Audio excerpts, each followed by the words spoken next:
defense of an alibi prior to the start of trial is to have you call your father outside the hearing of the jury to make a record as concerning what his alibi testimony would be. And if such pans out, at least the state would then have notice of what that alibi testimony is going to be, and we can readdress the issue. So if he's not going to be helpful to you in an alibi defense, at least we'll know that outside the hearing of the jury, and then can further address the issue. So if you need a chance to chat with Mr. Nelson as standby counsel, that's fine.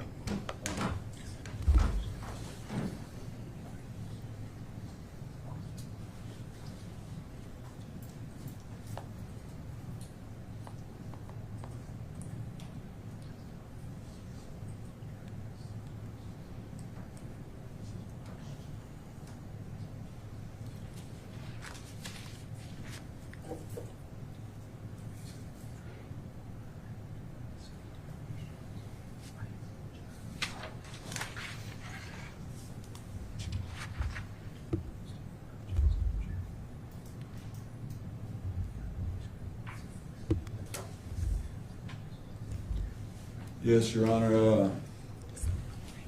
That would probably be the best solution. All right.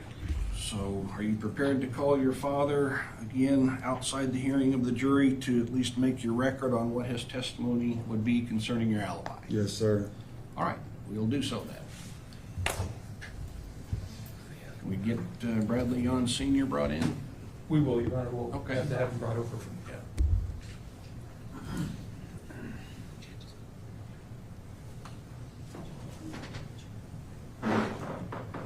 Yeah. Just tell him we're taking up a pretrial issue.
Come on forward, sir, and raise your right hand to the best of your ability. The clerk's going to swear you in right over here.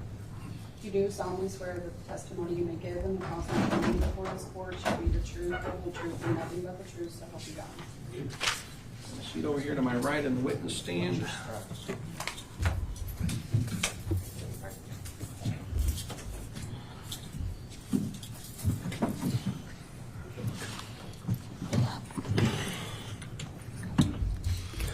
All right, Mr. Yohn, you had questions for Bradley Yohn Sr. Yes, sir. Your Honor, I just wanted to question my father in regards to potential remembrance of my whereabouts and to see if he could narrow it down to a date by the best of his memory. You're Bradley Yohn Sr., for the record, correct? Yes, sir. And do you remember around about the time your son, myself, was arrested about 1.5 years ago? Pretty close, yeah, but I'm not sure on the month dates for sure. Not positive, but I probably get close. Do you remember the day hearing that your son was arrested? The day, so I'm not sure on the day. Do you remember hearing that? I remember hearing when he got arrested, but Would you remember approximately how long before that it was you saw your son? maybe a week to two. But a senior, I'm not good at dates at all.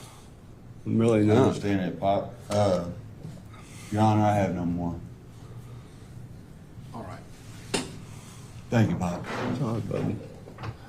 Mr. Jones, any cross? No. So, Mr. Yohn, are you going to have further questions in the presence of the jury for this witness regarding the jewelry? No, sir, Your Honor. Okay, so we don't need him called at all to testify in front of the jury? No, thank you. All right. So, thank you, sir. We'll release you back to the sheriff.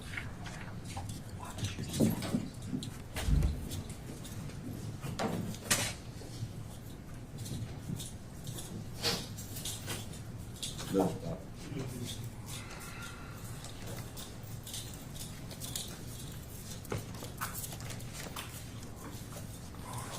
So Bradley Yohn Sr. is not going to be testifying in the presence of the jury. Is that correct, Bradley Yohn? Yes, sir. All right. So who would your next witness be? Ilsa Terrell. Right. And wasn't she your fifth witness? Your Honor, I don't remember, to be honest with you. So why are we recalling her at this time? To speak on a couple items that were,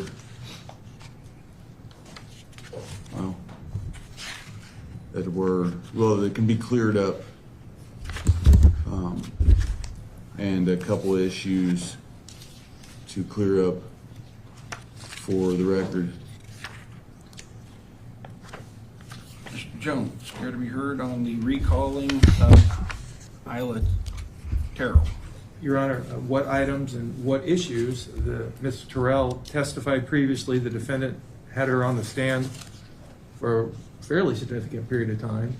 If he had more questions, he should have asked them then. I understand these things sometimes occur, but I think it's incumbent upon the defendant to explain exactly what items and issues she's going to clear up and why he was unable to address it the first time he put her on the stand.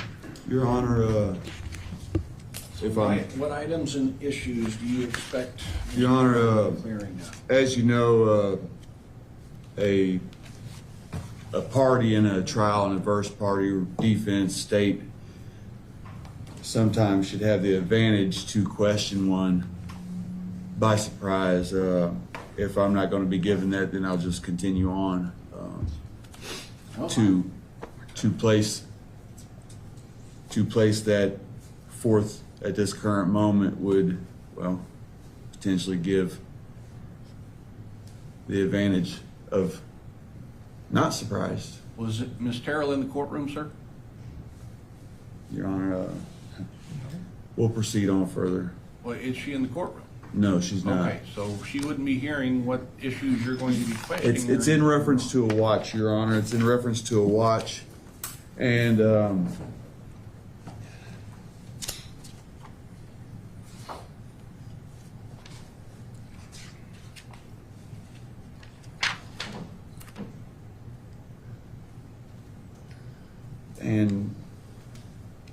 I guess that would be it. I was going to ask about the clothing.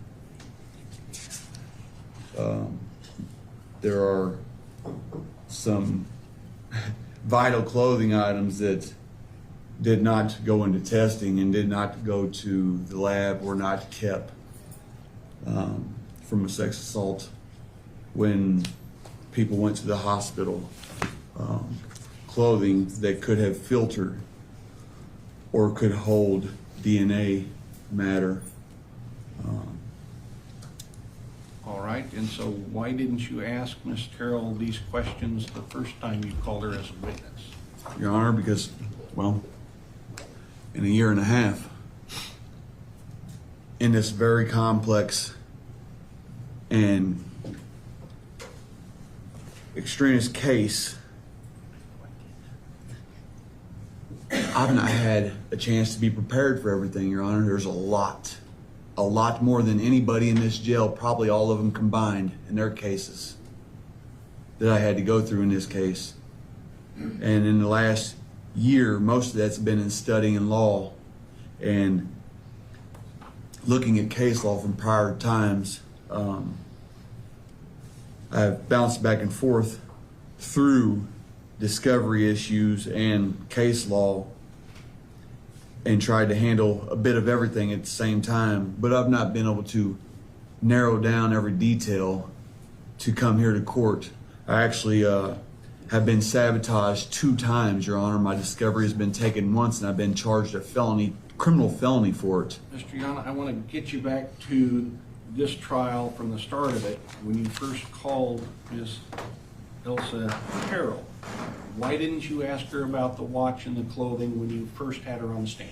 Because my trial presentation and my cross-examinations have once been put together, but they were taken. And once we got to here, I was not prepared this time, so I did not remember to ask her, Your Honor. All right. So, Mr. Jones, care to be heard? Judge, he did ask her about the watch. She described the watch. He didn't show her a photograph of it, but that's because he failed to do that. He also asked her about the clothing, and my memory is she said she didn't remember what clothing she wore. So if we're going to call her to ask the same questions he already asked on direct examination the last time, that's not a proper reason to recall her. He's covered these issues with her. He didn't like the answers. Now he wants to call her again to see if he can get a different answer. No, Your Honor, that is wrong. I understand she does not know the clothing her mother wore. Yeah, well, she said that on the stand. She does not know. But facts are, Your Honor, she has the jeans her mother wore. She has them, as stated in her statement. She still has the jeans mother wore, and they were soaked with blood. So, perjury, Your Honor. If that's the case, she does remember. She still has them at home. Huh.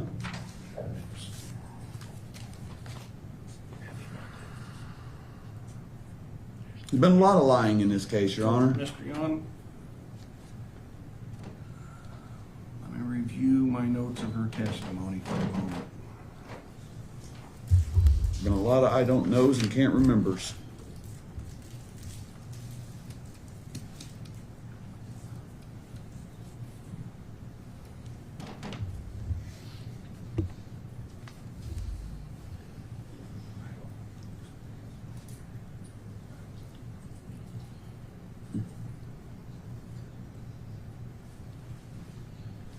My notes reflect you went into questioning that witness regarding her mother's clothing, and she testified, "I still have CL's pants from that night," and that CL was bleeding a lot, and that she did not know if she was bleeding through her clothing. So you've already covered that topic with her. And you've already asked her about CL wore a watch daily, gold with a black face. Didn't recall if there were any diamonds in it. Yes, She sir. was showing Defendant's Exhibit 26, which she identified as CL's watch and bracelet. So you've already covered those topics with this witness. Mr. But was Yohn. she showing 39, Your Honor? I don't know. I have that you showed her Defendant's Exhibit number I just gave. So you've already covered these topics with her. So I'm going to uphold the objection of the state. I haven't heard a reason why you should be allowed to recall this witness, having already gone over those topics with her. So who would Yes. your next witness be? Your Honor, I guess I'd rest. Do you intend to Okay. testify? Excuse me? Do you intend to testify? If the state shall want to ask me a question, I have nothing to hide, Your The Honor. state can't call you as a witness, sir. It's on your choice. If you wish to testify, you would have to be presenting yourself, and then they would be cross-examining you.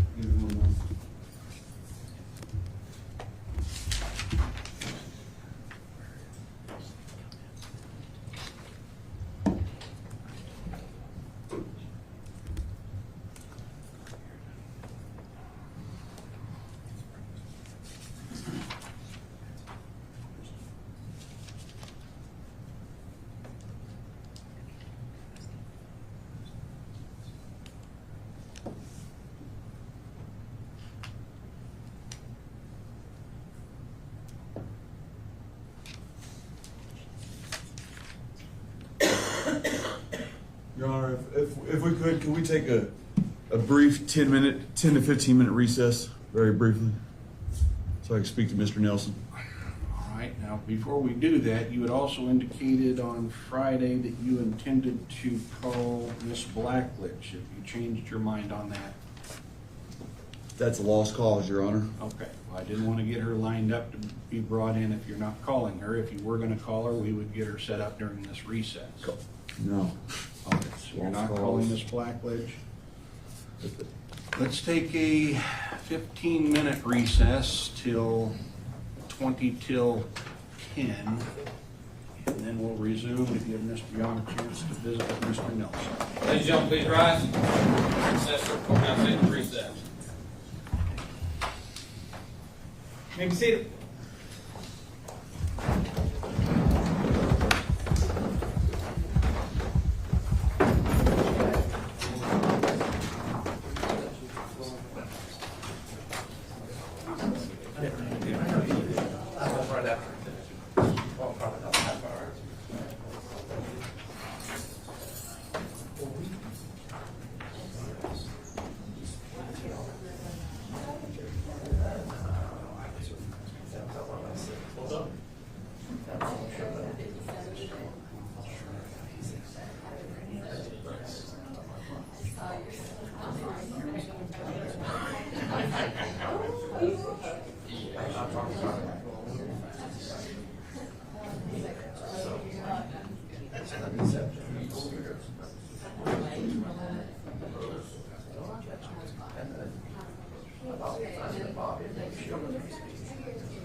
Yeah, thank you.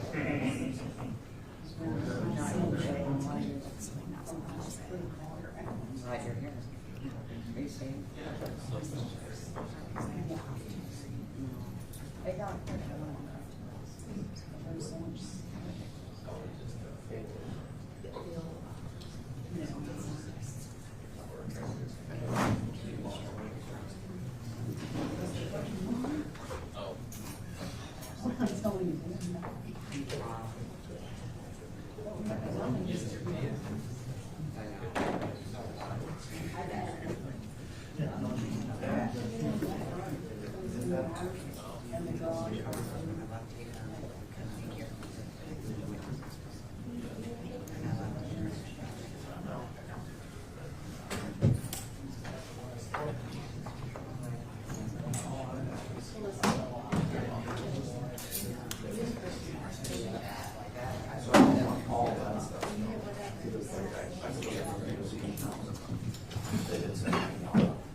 I would love for them. They are. They are. Yeah.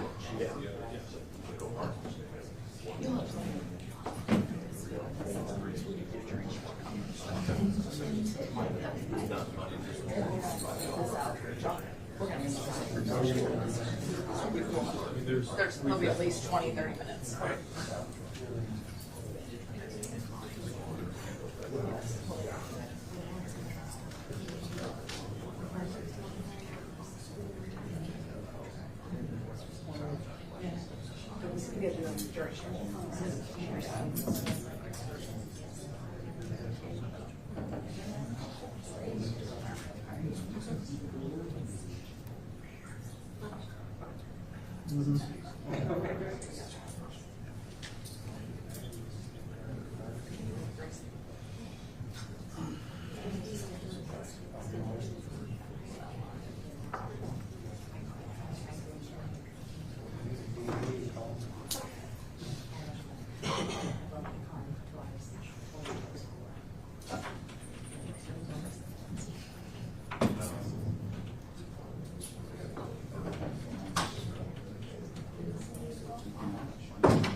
Ladies and gentlemen, please rise.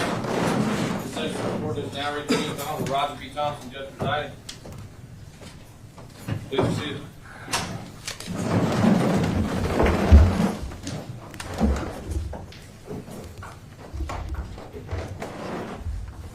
Okay, we'll go back on the record in People versus Bradley Yohn, 21 CF 715. Mr. Jones, and this is Keck appearing for the People, Bradley Yohn appearing in person, pro se, but with standby counsel, Mr. Nelson.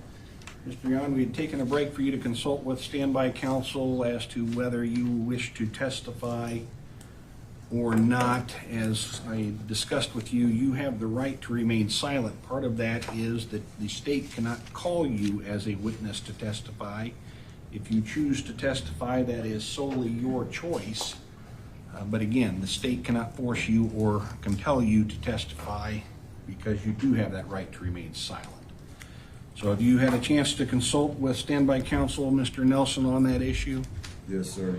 And have you decided whether you wish to testify or not? Yes. And do you wish to testify? No. All right. So do you have any further evidence you wish to present on your side of the case?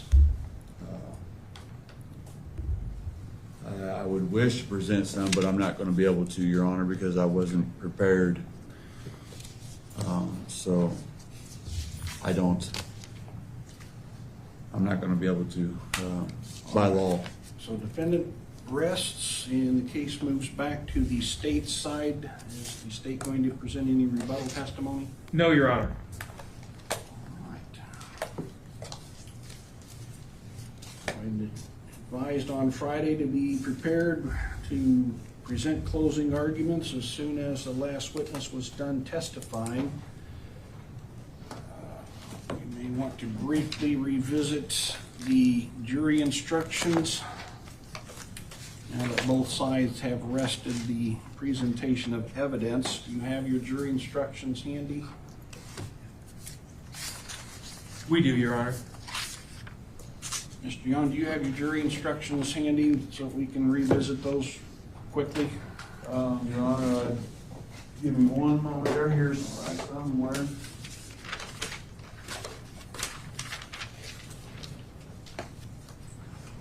Yes, sir, I do.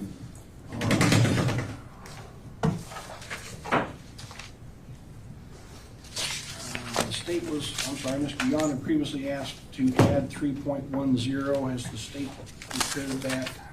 And if we could provide a copy for Mr. Yohn as well as the court.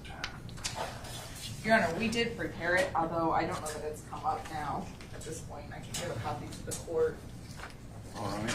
and to Mr. Yohn.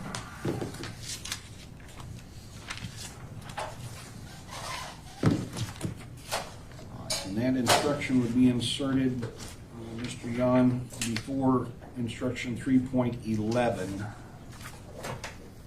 and after instruction 3.06-3.07. Again, let's briefly go through those. We had already addressed the 1.01.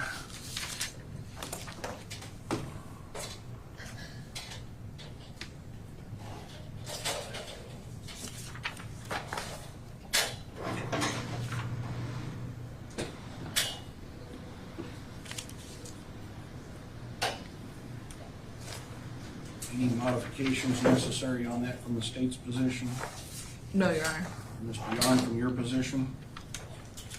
No, sir. We'll give it as presented. Already went over 1.01A, preliminary cautionary instructions were given prior to commencement of trial and opening statements. 1.01B, implicit bias was going to be given. So we'll be using 1.02, the version that does not include the second paragraph, which starts, "You should judge the testimony of the defendant because defendant has not testified." 1.03, 1.05.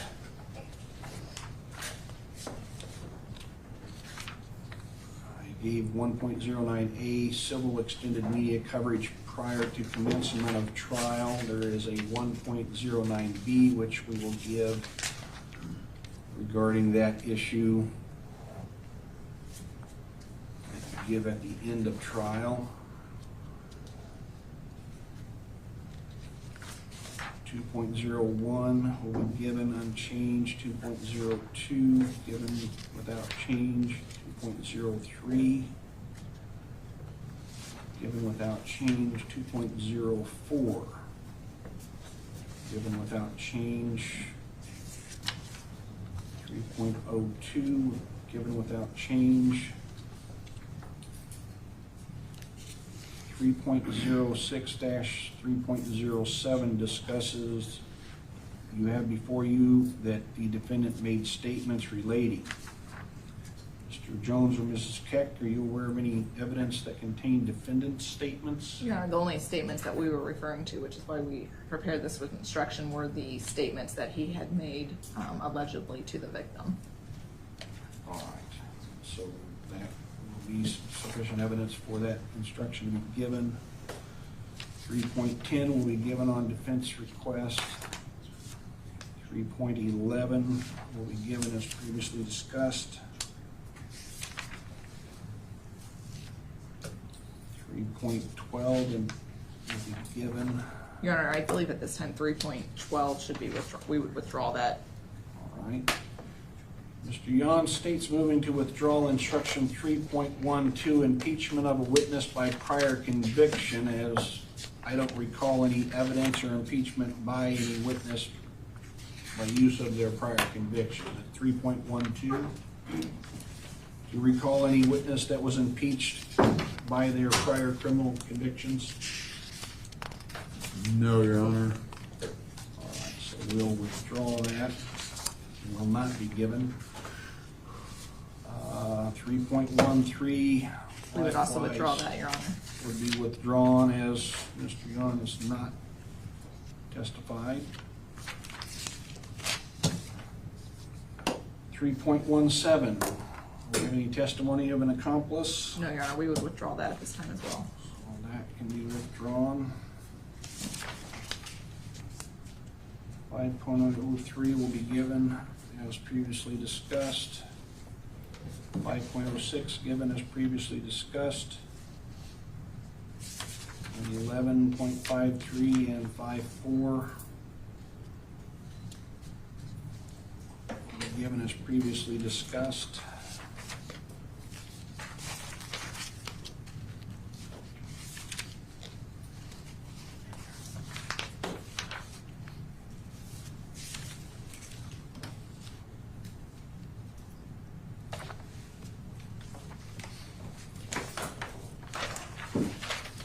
Eight 8.01, 8.04, 8.05A, all regarding that charge will be given as previously discussed. 14.23, 24 will be given, and 11.55, 11.65E, 11.57.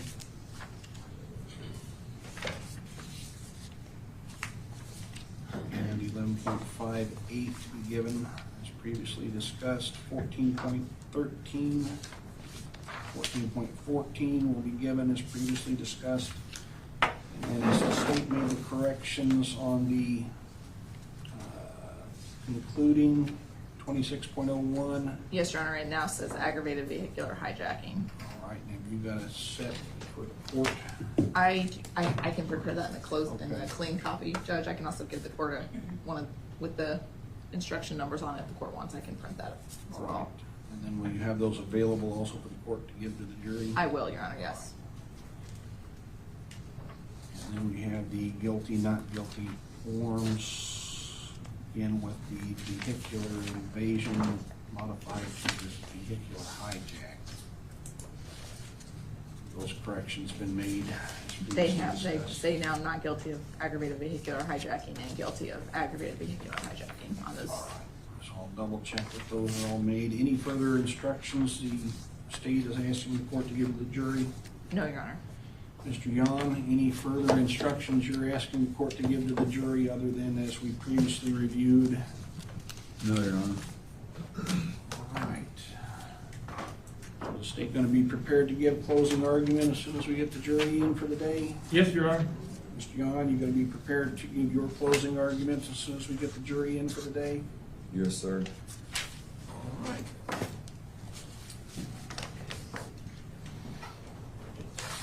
Your Honor, I will print a complete set with all the changes, both with the numbers and without anything for both the court and the defendant. So are you ready for the jurors to return? Do you want the jury instructions in hand before we start closings, Your Honor? It shouldn't take but 5 minutes to get those printed out, Your Honor. During that 5 minutes, Your Honor, may I quickly use the restroom? Yes. Let's do that. We'll adjourn till 11 o'clock to take 10 10 minutes. o'clock, Your Honor. I'm sorry, 10 o'clock, yes. We'll be in recess till 10 o'clock. Ladies and gentlemen, please rise. The Assessor Court now stands in recess. You can be seated.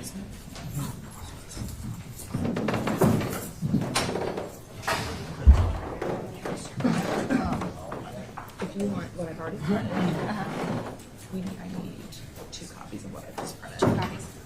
And I'll print something else in the other. I'm gonna have to sit right back here.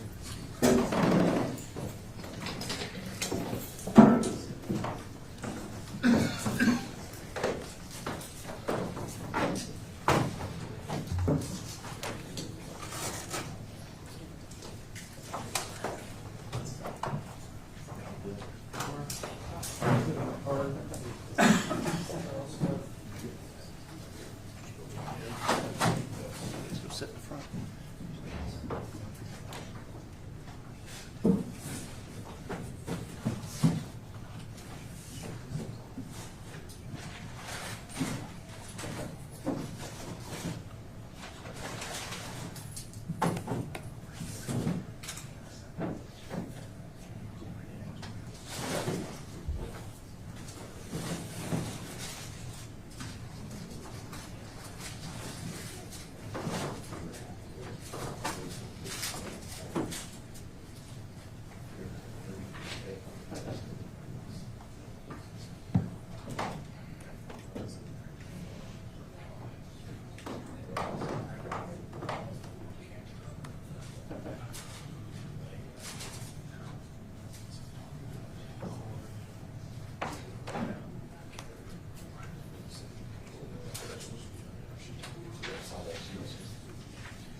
Oh, you need to bring up the evidence, Josh.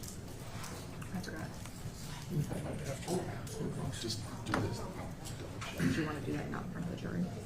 After they go out, after he sends them out,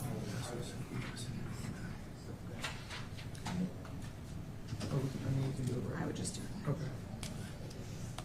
That's cleaner.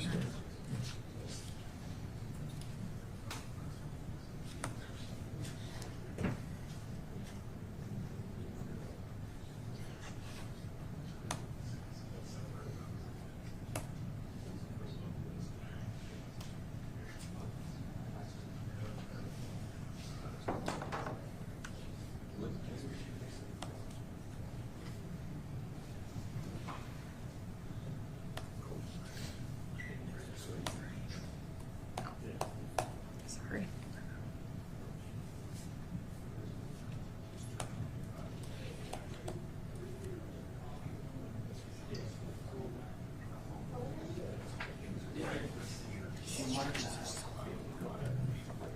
No offense, you get no picture marks.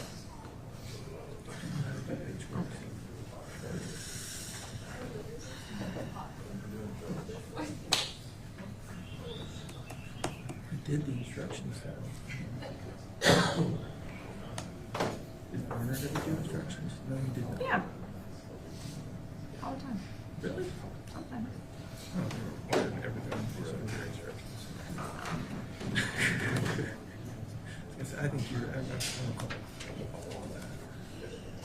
Yeah, but then I could do them myself and have page breaks. Be much quicker with page breaks.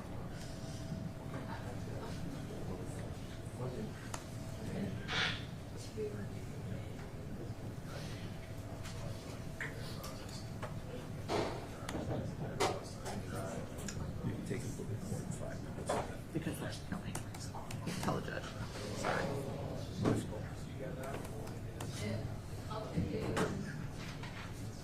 You're more than halfway done.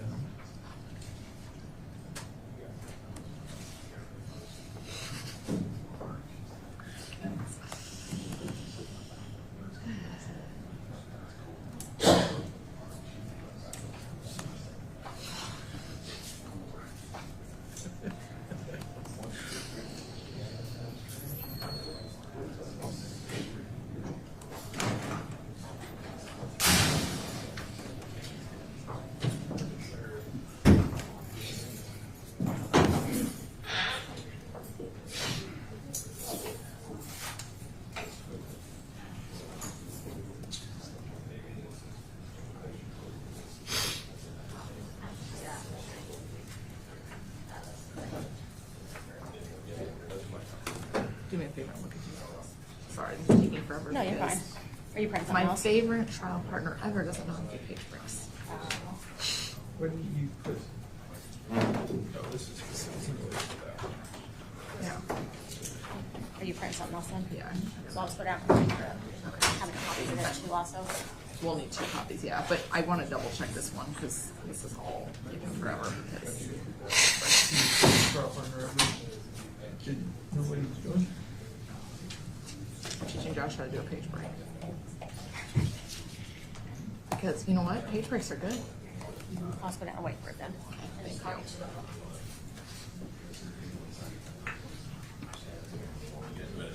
No. Sorry. I gotta go get these other copies. You pulled a bunch of these out, right? Yeah. Because they're still in here. Which ones? The judge still won't give it because he's requesting it. We're getting this one? Yeah.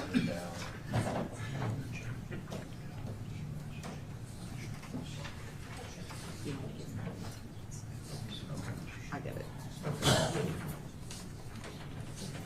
It's fine.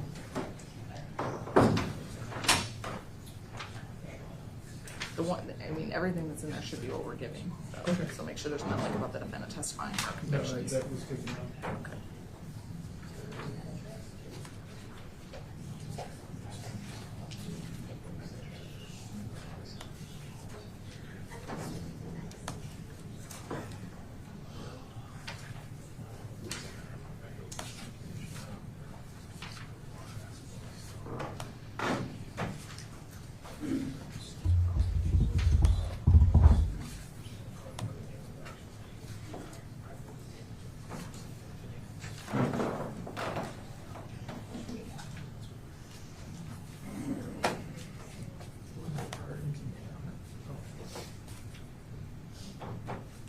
Mr. Nelson.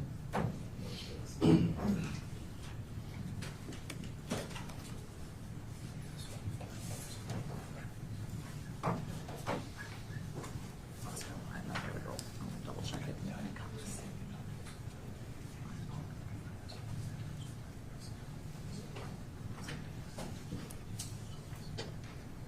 Double check it here while you're doing that. You will. I will double check it here while you're doing that. Yeah, the biggest thing is. That's what I'm gonna be looking for.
Hey, yep, I'm still going through it, but I wanted to make sure you saw that I fixed yeah, I saw the two that you screwed up and fixed them.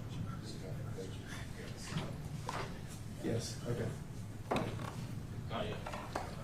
We're just printing them out now, Your Honor. Control, stand.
I know.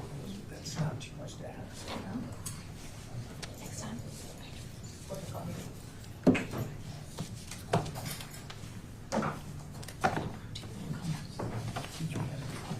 I got some on the list. Ladies and gentlemen, please rise. The Session Circuit Court is now reconvened. Called by Roger B. Thompson, Judge presiding. Please be seated.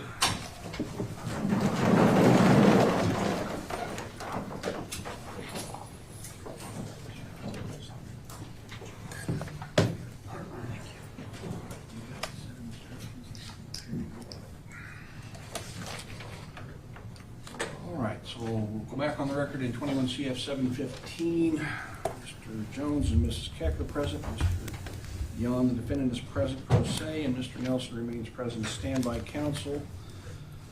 When we last broke, we were going to have closing argument. So is the state ready for the jury to come in and hear closing argument? We are, Your Honor. So the court's aware, we are not asking that any of the exhibits go back to the jury at this point. If they ask to see anything, we can address that, but I don't think at this point it would be appropriate to send anything back to them.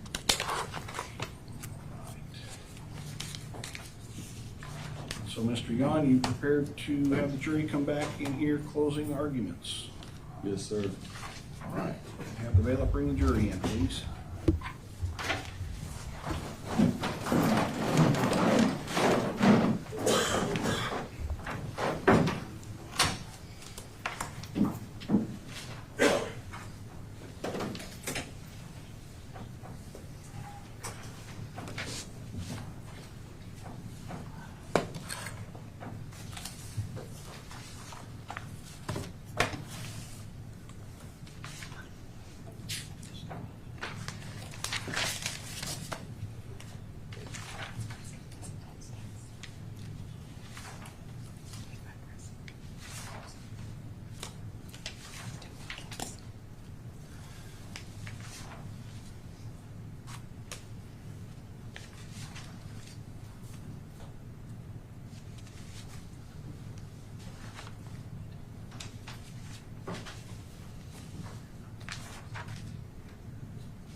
Ladies and gentlemen, please rise.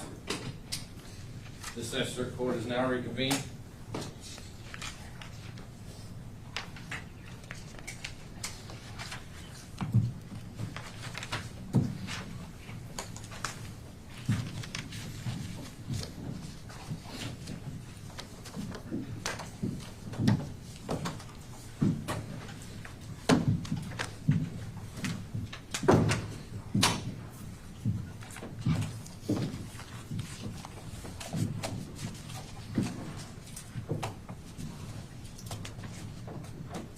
Please be seated.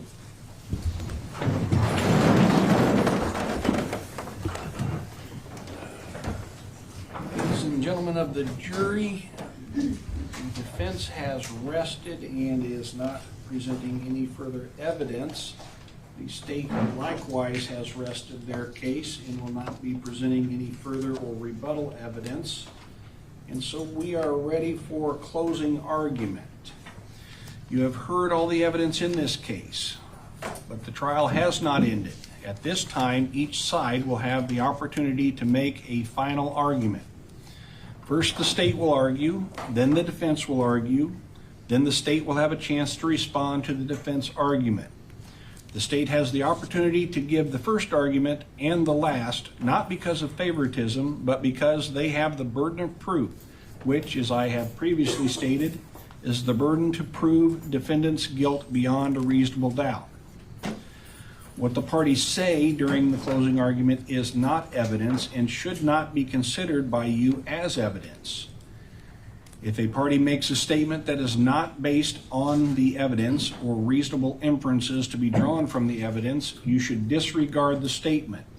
You are to rely upon your own recollection of the evidence. After you have heard the arguments, I'll instruct you on the law, and then you will retire to the jury room to consider your verdicts. So, Mr. Jones, Mrs. Keck, you prepared to argue? We are, Your Honor. All right, if you would do so. Thank you, Your Honor. May it please the court. Ladies and gentlemen of the jury.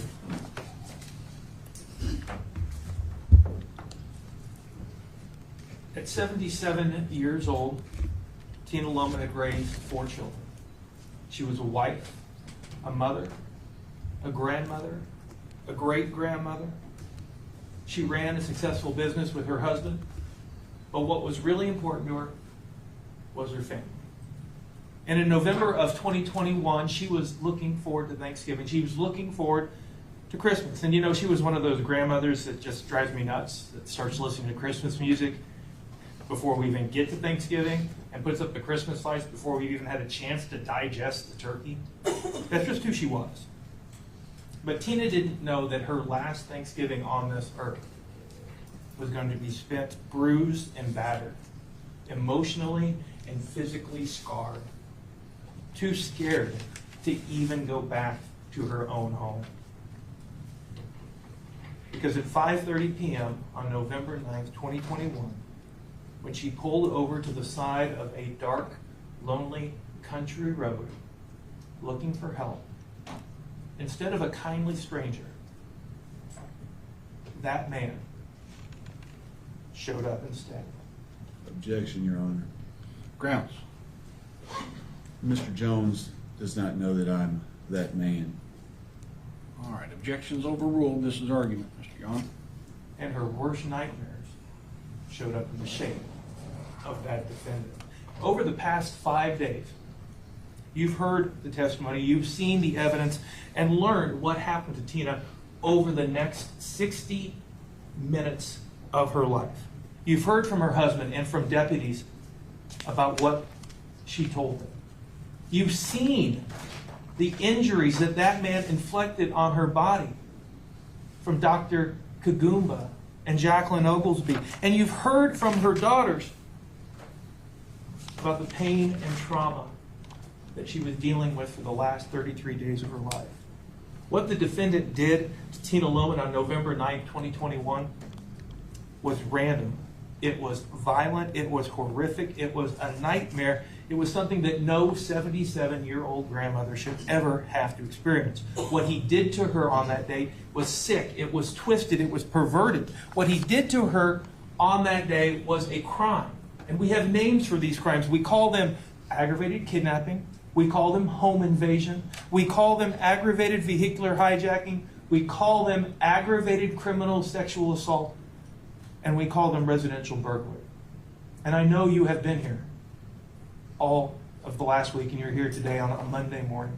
And I know you're tired, but I want you to understand what you have to do, what you have to find when you go back in that jury room to hold that man accountable for what he did to Tina on that lonely, dark road, for what he did to Tina in her very own home, for what he did to Tina that she had to relive every day for the rest of her life.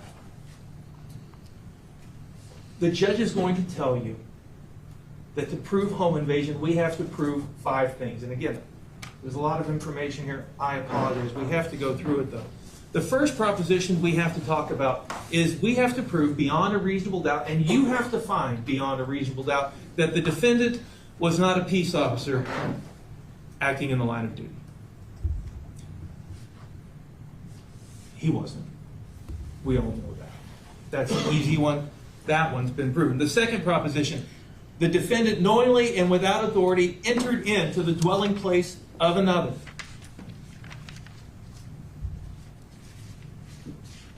We saw the photos of the door. We saw what he did to the door. We heard what he did to the door, how he kicked in that door. We saw the shoe prints. We saw the damage that he did to the door. We saw his footprint inside the residence. The shoe print that exactly matched the shoes he was wearing when he was arrested just a day later.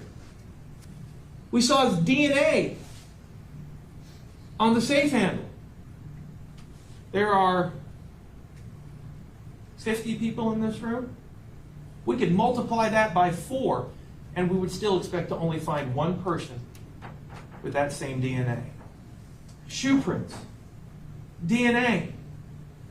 His DNA on her bloody Depends, on Tina's bloody Depends. We could multiply the number of people in this room by 6 and find still only one person with that same DNA. And his fingerprint on the can next to Tina's blood. Did he enter the residence? Has that been proven beyond a reasonable doubt? Of course it has. Did he know or have reason to know that one or more persons was present? He chased her in. Of course he knew that one or more persons was present. That's been proven. That the defendant or one for whose conduct he is legally responsible was armed with a dangerous weapon other than a firearm. You may be thinking to yourselves, well, we know that he had an accomplice. And maybe the accomplice had the knife and he wasn't holding the knife. But the fact is, legally, it doesn't matter. Legally, if his accomplice held the knife, he is just as responsible as if it was in his own hands. And what did Tina say? They threatened me with a knife. They told me they were going to kill me. Legally, if he aids, Your Honor, hearsay. Overall, if he aids, abets, agrees to aid, or attempts to aid another person in the planning or the commission of the offense, you're just as responsible. In other words, in for a penny, in for a pound. Doesn't matter who held the knife. They're both responsible. And we saw that knife. And Tina told us about that knife. She told her husband, she told the deputy, she told Jacqueline Oglesby. And you heard that evidence. That's been proven beyond a reasonable doubt. The fifth proposition, that while armed with a dangerous weapon other than a firearm, that knife, the defendant or one for whose conduct he is legally responsible used force upon CL, a person within the dwelling. You know, somebody once told me a picture is worth 1,000 words. That picture shows you exactly what was done to Tina Lohman in her own home. She was bleeding from her lower body after that person shoved his penis inside her again and again and again. He left her bloody. He left her bruised. You saw those photos of the inside of her vagina and what he did to her. Did he use force on her? You're damn right he did.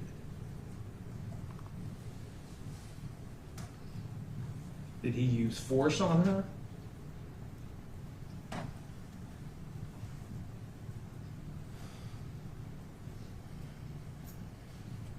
Did he use force on her?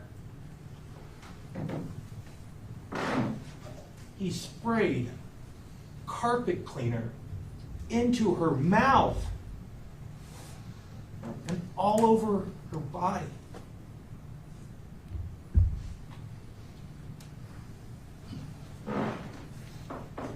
Find him guilty of this count of home invasion. Each of those elements has been proven. When you go back in the jury room after you find him guilty of this count and you sign that guilty form, then you'll come to this form. And again, 4 propositions, but 3 of them we've already covered. He's not a police officer acting in the line of duty. He wasn't acting with authority. He went into the dwelling place of another. He remained in the dwelling place. And then the 4th proposition that we have to talk about is, did he commit the offense of criminal sexual assault on Christina? The judge will tell you that the definition of criminal sexual assault is just this: when he commits an act of sexual penetration upon the victim by the use of force or the threat of force.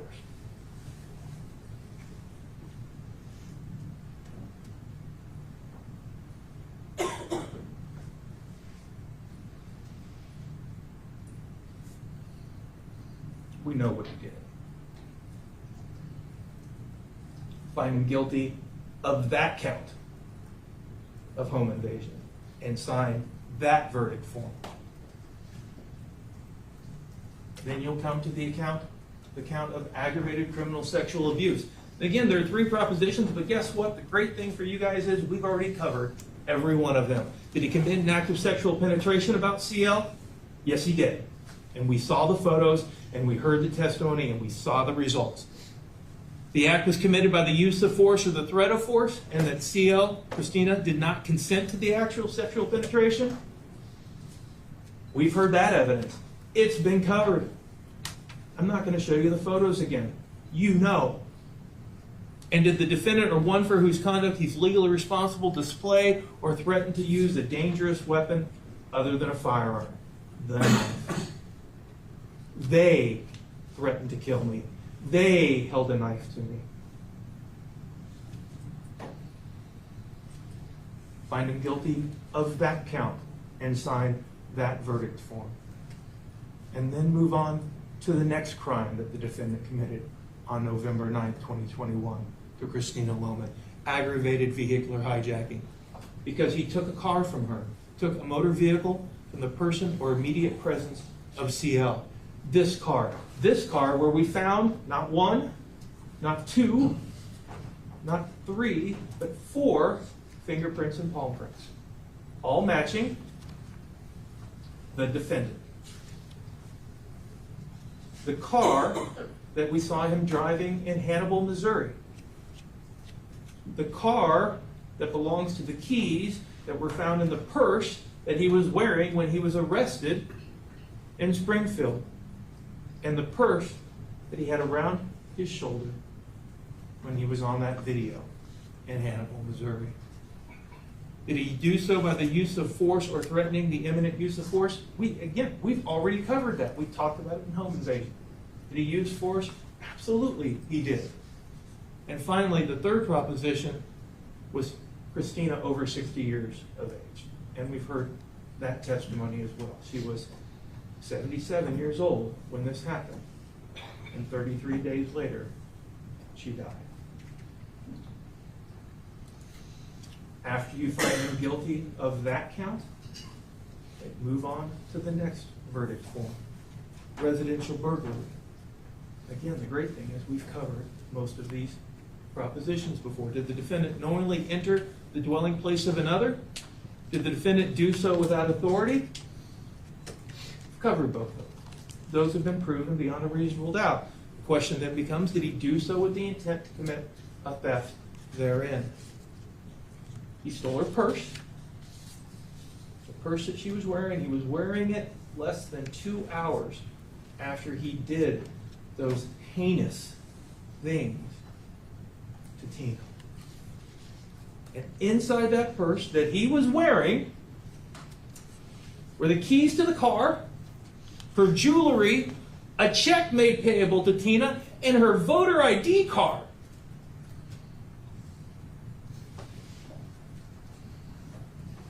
Did he commit a theft? Absolutely. But he was wearing her watch. He had her rosary in his pocket. Objection, Your Honor. Grounds? We have already cleared that them have been sent home. Them were not my watches. Them were not Tina's jewelry. Overruled. And then move on to the last count, the last charge he's trying with, aggravated kidnapping. 4 propositions. Did the defendant act knowingly? He absolutely acted knowingly. By the use of force or the threat of force, did he take CL, Christina, from one place to another? Doesn't matter how far it is. He took her from the side of the road to her house so he could rob her there. He absolutely did that. It doesn't matter how far it is. And did he intend to secretly confine her? He absolutely did, because he didn't want anybody to know what he was going to do to her. And what did he do after he took her against her will? He committed that offense of criminal sexual assault. And then he sprayed her with carpet cleaner. And then he ran away.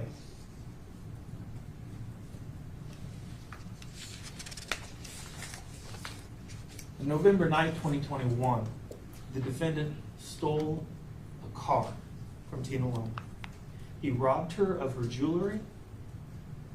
He violently, sexually assaulted her in that car. Then he kidnapped her and took her to her very own home because he wanted more. He wanted more money. He wanted more jewelry. He wanted more of what he did to her in that car. And when Tina was able to briefly get away, that man chased her down, kicked in the door, and came after her again. He robbed her again in her very own home. He battered her again in her very own home. And he violently raped her again in her very own home. And not content to leave her bruised and battered, bleeding and torn, this man took his can of carpet cleaner and sprayed it into her mouth and onto her body and onto her vagina because he wanted to get away with it. Maybe he thought this 77-year-old woman wouldn't have the courage to admit what happened to her. Maybe he thought she wouldn't be strong enough to tell people how that man carjacked her and robbed her and assaulted her again and again and again. Maybe he thought she would be afraid. You know, I don't know what that man was thinking. But what I do know is that he did not know Tina. Because Tina was strong. Like her daughter said, Tina was a survivor. Because despite the fear and despite the pain, Tina did what she needed to do. She told her husband what happened. She told Joe Lohmeyer what happened. She told Ruth Bowden what happened. And despite the blood and despite the shame, Tina did what she needed to do. And she showed Jacqueline Oglesby and Dr. Ada Kagumba the results of what that man did to her. Tina was strong. And the defendant wasn't counting on that. He wasn't counting on that when he committed this absolutely random act of horrible and heinous violence against a 77-year-old great-grandmother. He wasn't counting on the work of the dedicated investigators of the Adams County Sheriff's Office. And he wasn't counting on the work of the Illinois State Police Crime Lab and Brandy Field, the crime scene investigator. And you know what else he wasn't counting on? He wasn't counting on you. He wasn't counting on the citizens of our county. Because if he had been, he would have known he wasn't going to get away with it. He wasn't going to get away with doing what he did to Tina Loman. He would have known that in our county, when you do what he did, we don't turn a blind eye to those things. He would have known that in our county, when you do what he did, we call them crimes. And he would have known that in our county, when defendants commit crimes in Adams County holds defendants accountable.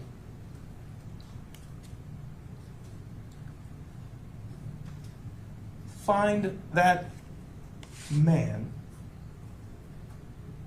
guilty of what he did.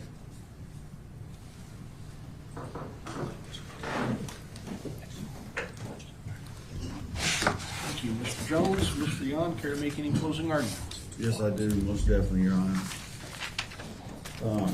Ladies and gentlemen of the jury, today we're here on some sick, heinous matters. Matters that if I were that person, I wouldn't care if I was a prosecutor or not. I wouldn't sit here and call the defendant a man. I'd call him a piece of shit. Excuse my terminology, Your Honor, but I'd call him a piece of shit.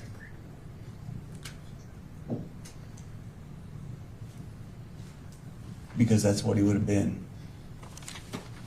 Mr. Jones has put on a great presentation today. Very great. Just like Ms. Keck did on Monday last week. She put on a great presentation. Very abnormal and not her normal voice. Not her normal voice at all. She come forward with a presentation that seems so unnatural just to try to persuade you people. Just to try to persuade you. You see the woman right here on the screen? That's from a video. Does it appear if she's hurt, battered, beat? Persuasion. You can persuade anybody to do anything with words. You can persuade them with actions. You can persuade them with evidence. Sometimes evidence isn't evidence. In the beginning and during opening statement, I spoke on a limited amount of issues, things if you may. One of them was persuasion. Mr. Jones, he's good. He's got words. Being persuaded. People often in life persuade others, as I said, with words, actions, evidence. They also persuade people with lies, deceit, vindictiveness, falsities. They try to place theories together and put stories together and embed them in the minds of jurors such as yourself or people out here in the community. You see Mr. Jones here repeatedly stated raped, beat, battered, hijacked, to try to embed that in your mind, violating this family here. What family wants to remember that if it's really true? What family wants to have that embedded in their minds? I spoke on being logical in the opening argument. I spoke on how being logical is logical. Correct reasoning, cause and effect. I promise not to attempt to persuade you, to manipulate you. I'm still not going to. But one thing I'm going to tell you before I go any further is I'm not a creep. A person who does them things are creeps. They're sick. What I think they deserve is one of them pistols right there on the man's hips to be taken and having their heads blown off. And that's just being point blank honest. I've never been a creep. Never will I be a creep. Persuasion. Persuasion. The state has presented a case to you formed out of mostly false accusations. Accusations not produced by them. Accusations produced by a declarant. You didn't get to hear that. You heard it from the grapevine. Mr. Jones heard it from someone who heard it from another. And them others heard it from someone. I want to speak to you on some things that we've heard and saw in the last few days. As I've already stated, you heard Ms. Keck. She put a heck of a presentation together. Husband Schmitt, you heard from a man who is led to believe from his wife that certain things happened to that certain things happened to her. You heard how their home was robbed, their car was stolen, his wife was raped, brutally beat, and thrown downstairs. You heard Mr. Schmitt say he left after 5 p.m. After 5 p.m. In the state's direct examination, you heard him state after 5 p.m., approximately 5 to 10 minutes. Upon cross-examination and recalling Mr. Schmitt, it changed to a little bit before 5, right around 5. It takes approximately 5 to 8 minutes to get to farm and home. 30, 40 minutes there. It puts you at 5:50, 5:55, 15, 20 minutes home. All the way out to North Bottom Road, 4300 Bottom Road. Put you after the time of 911 call. And that's a fact. You didn't see that though. You heard Mr. Schmitt state that he was in his garage and he made this call by himself. By himself. At the opening of his garage. Is exactly what you heard. You heard that from Mr. Schmitt. But did you not hear the facts, though? There was another person on that phone call. It wasn't by himself. It wasn't by himself at all.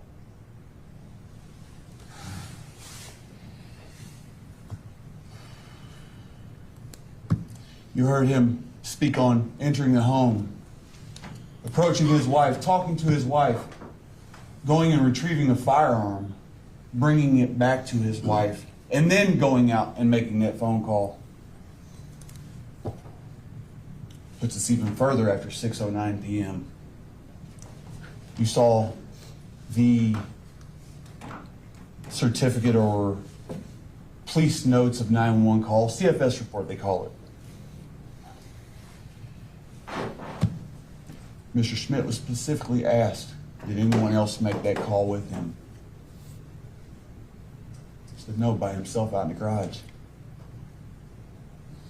Where was CL? Until deputies went in that home and helped her up off the floor. At a later time, she was in the home. That's where she was. Anybody can put a theory together, a story. I could. Although I don't like telling stories. I don't like telling falsities. You did hear that a lot of persons were in Mr. Schmitt's home this night. A lot. We're talking upwards of 7 and 9 individuals in a home, in a crime scene, a very violent crime scene, an extremely violent crime scene.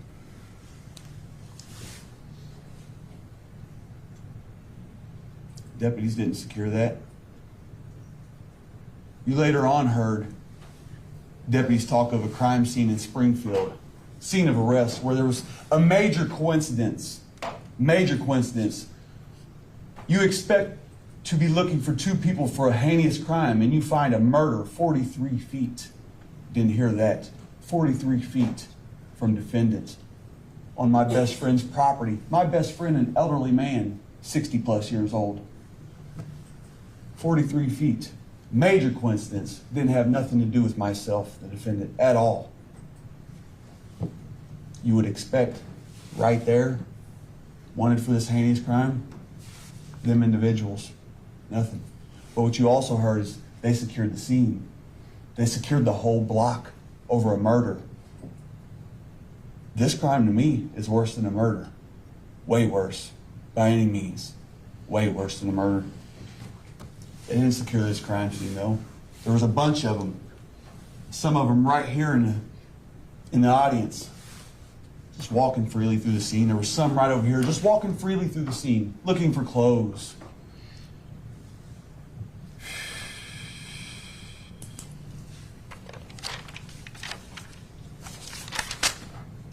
You heard of blood producing. Not just what you've seen by oblique lighting or special effects or flashes. You didn't see the original pictures. You heard of bleeding, blood producing claims, bone breaking claims. And I apologize for getting intense with y'all. This is my life on the line. For bone breaking and blood producing, abrasion producing claims thrown downstairs. Exhibit number 77 was on the screen for quite some time a little while ago. That was a 77-year-old woman, 77 years old. 77 years old to be battered and brutally, heinously beat and raped. Not just once claimed to be raped, but several different times.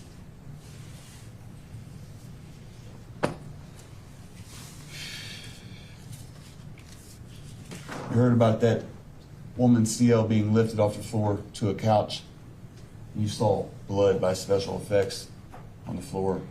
But was there any blood on that light gray suede couch? There was none. None at all. Not a bit.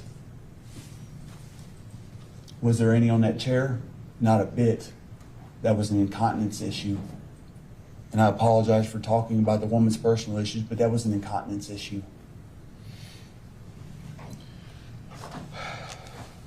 You heard Mr. Schmitt state that he relayed that the male had taken off CL's top. You did not hear that from CL. You had the opportunity to, though. All of you did. I object! Why? Because they didn't want you to hear that. They didn't want you to hear the discrepancies, the complete contradictions, damn near everything that's been placed forth. I apologize, excuse me again for my language.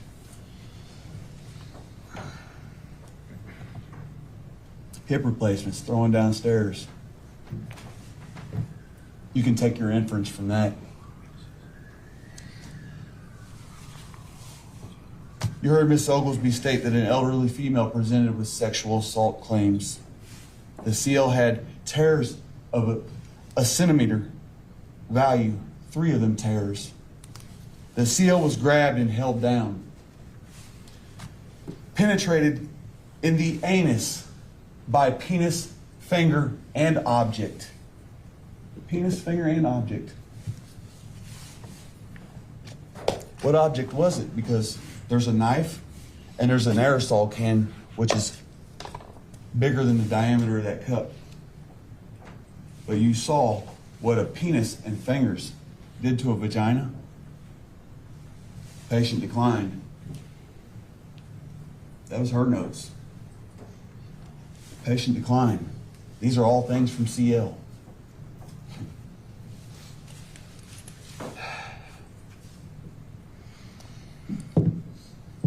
A whole floor, she was throwing down, brutally throwing down floor from one level to another. It appeared to be brutally throwing down a set of stairs, tumbled down a set of stairs in Exhibit 77? No. Why? Because they were lies. That's exactly what they were. Husband Schmitt, excuse me, I apologize. You heard Nurse Ogilvy's documentation. You saw it, I'd hope. 3 bruises. 3 bruises. After being physically beat. Descriptions that a doctor after her you did not hear contradicted. You heard how this assault was at 5:28 p.m. and the admittance to the hospital was at 19:43. 5:28 or 5:30 as Mr. Jones says, to 7:43 p.m. The admittance time. The exam time started at 10, approximately 10, 9:40 p.m. You heard that from Nurse Oglesby.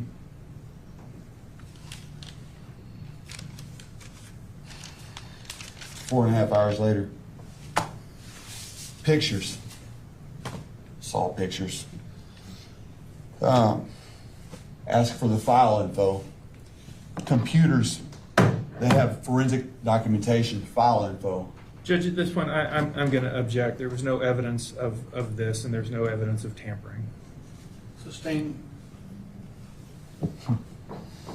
Admittance times do not lie unless you can be persuaded, unless you have connections.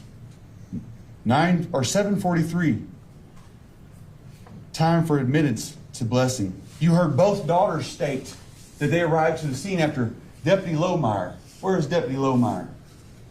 Deputy Lohmeyer's not here today. He arrived at 6:36 p.m. They arrived after Deputy Lohmeyer and was outside. You heard them both say for over an hour. Admittance time was 7:43 p.m. I don't have to lie to you. I don't have to feed you a story. That was the time. You heard it. Nurse Oglesby. They waited outside for over an hour. And then the daughters proceeded into the scene for a while. Then daughters back there. And then took CL to the hospital. Arrive after 6:36. Wait outside an hour. At 7:36. Proceed into the scene for a while. Connections. How did she get to the hospital at 7:43 p.m.? They were sure about them times. They were sure about waiting for over an hour. One even said an hour and a half. When you have money, you have connections. Judge, I'm going to object again. There's no evidence of that, and frankly, his fanciful tales are getting a little tall. I'll sustain, and there was no evidence presented to support that argument, Mr. Yohn. If you would continue with your argument, please. They say there was no evidence. 743s on the documentation. All the times are in the documentation. The daughters presented evidence right here on the stand. They were sure about it. They weren't sure how long they were in the scene, but they were sure about being outside for over an hour from 4300 Bottom Road all the way to that hospital. And you've been at the scene for over an hour after 6:36. I'll just leave it there. You heard via Nurse Oglesby the fact that CL, a 77-year-old woman, was still having consensual sex. That was on the documentation form too, but Mr. Jones objected to it. It was on that form. Nurse Oglesby read it off via the vagina. In the last 3 days, outside of assault, 77 years old. We all know it's common knowledge once you pass a certain stage and age in life, you don't secrete lubricants naturally.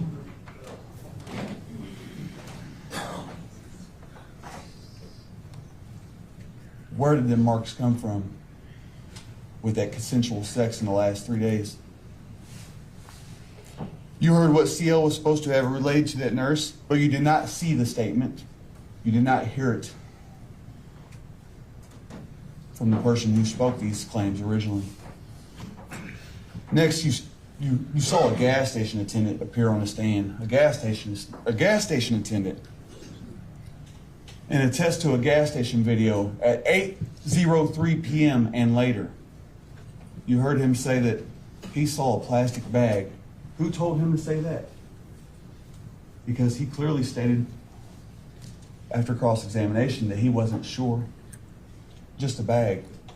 Who told him to state that a bag that was not in defendant's possession at the time? A bag of jewelry. Mr. Joseph stated he didn't exit that gas station to see the emblems on that car. I won't concede that. I won't deny the car. How did I get in it? You didn't get to hear that.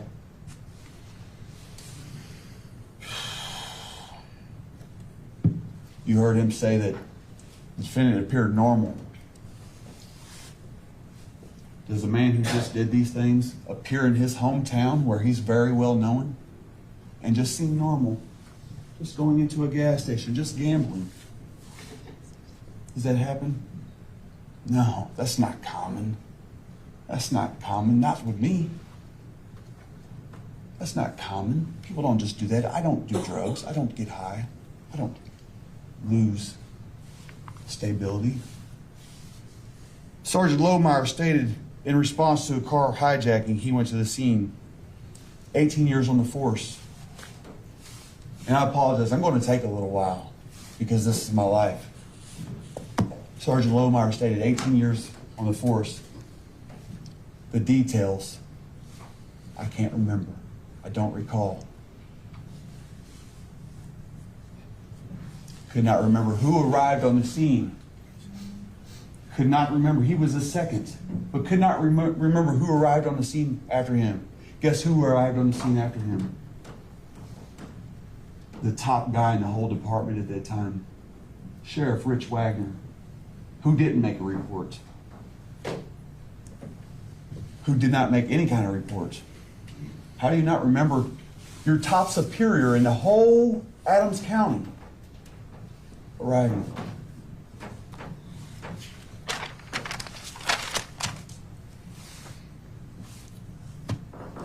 She appeared on the floor, he stated.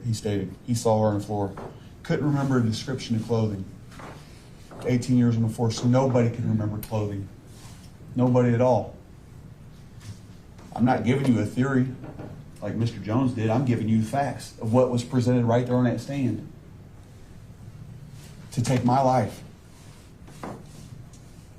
No shorts, pants, not whether it was a dress. Nobody knew what it was. Nobody out of 10 people, 9 people, 8 maybe at the minimum, knew what she was wearing. She could not get up off the floor until deputies helped her up. Let me address another issue. Out of all these deputies and daughters and family members, did you ever hear one say, I helped her up? Ever? No, you did not. Nobody knew. That's odd, right? Nobody knew who helped CL up off the floor. Why? Probably because she wasn't on the floor at all.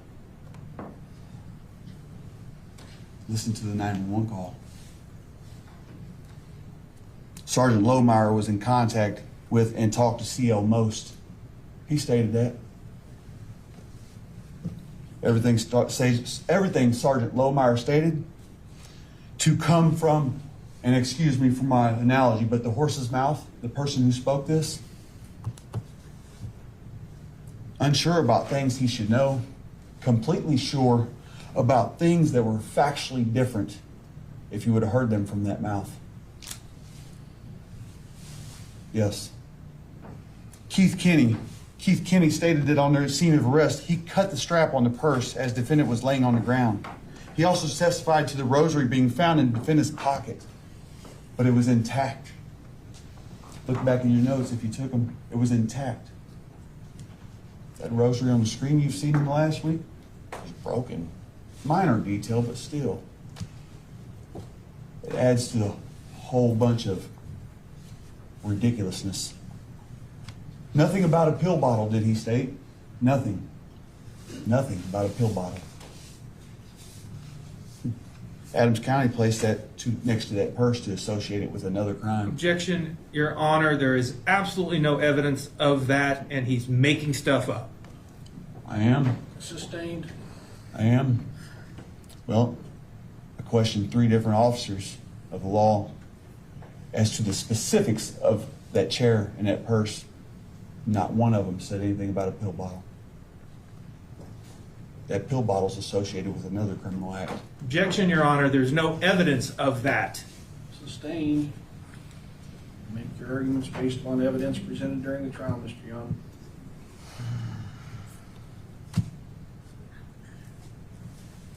CSI Field, where's she at? She's a very intriguing woman, investigator. I loved how she pulled out that laser. It almost placed a smile on my face. Probably one of the most honest people here today. However, she stated that she only entered 1 footprint. Objection, Your Honor. That's not what she testified to. Into evidence. Overrule the objection. It is argument.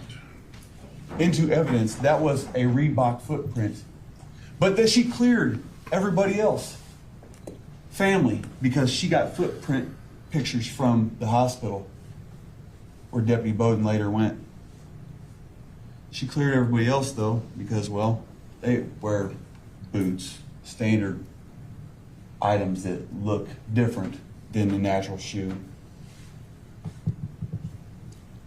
She's also testified to a Nike imprint over a Reebok imprint.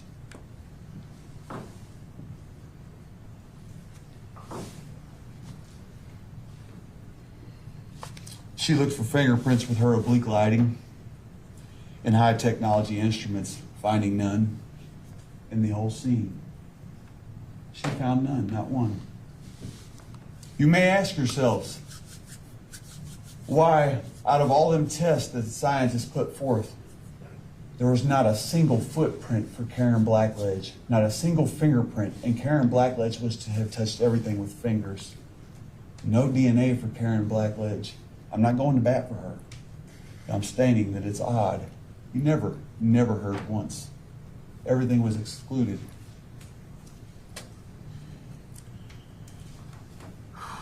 Nor did she find any DNA when she swabbed, but for one place, a safe.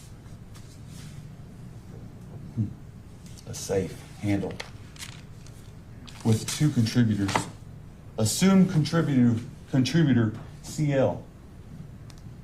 Other contributor alleged to be myself.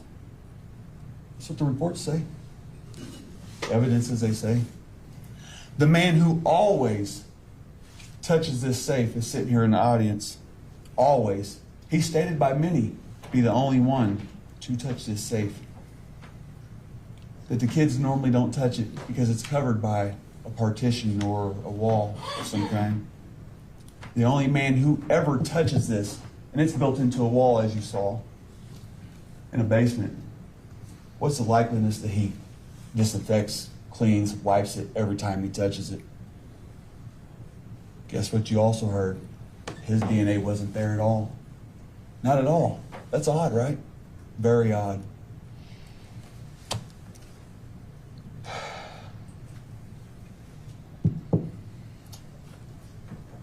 You heard it.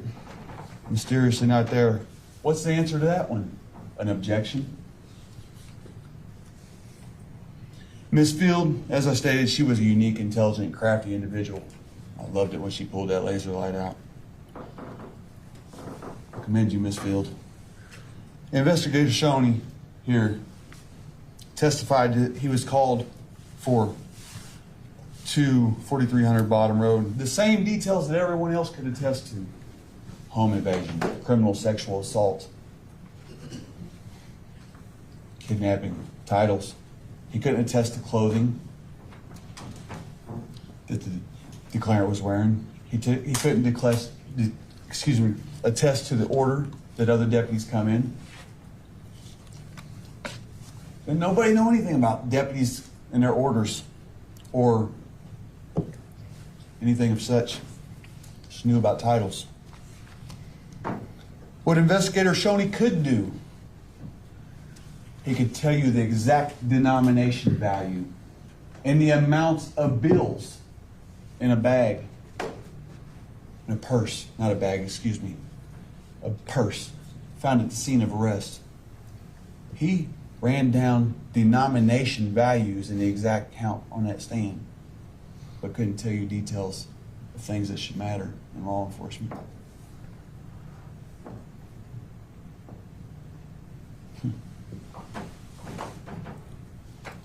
What Investigator Shoney did was a search and seizure of evidence at 1906 Cornell. He couldn't attest to a scene that he was at 6:58 p.m. on 11/9/21. I don't remembers. I don't calls. They were in abundance. And you yourselves heard this stuff on the stand. I don't remembers, and I don't recalls. Investigator Miller, she arrived at 7:18 p.m.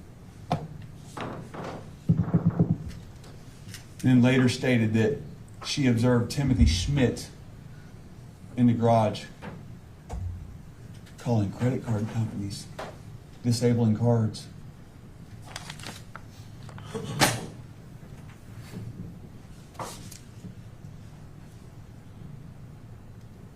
It's not the information I received. It was objected to. Were yourselves showing the lineup that Investigator Miller attested to, that she organized? No, you weren't. I attempted to enter that. Another objection. That lineup showing no positive identification. Judge, And laughs and giggles. Judge, I object. He's talking about things there's no evidence of. His closing argument is supposed to be talking about the evidence that was introduced, not his fanciful theories and conspiracy theories. Conspiracies. Sustain the objection, there was no evidence of Your Honor, identification or not, Mr. Yohn. Your Honor, Argument. Miss Miller attested to. But okay.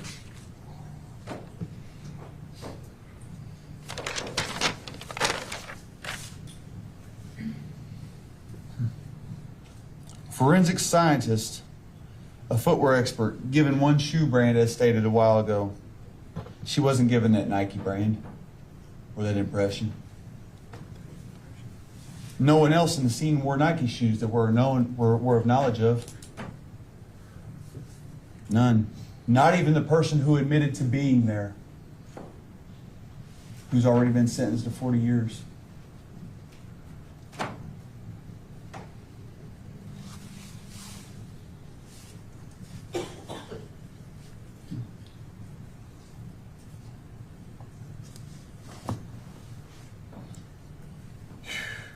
Whose Nike shoes were those that CSI Field found?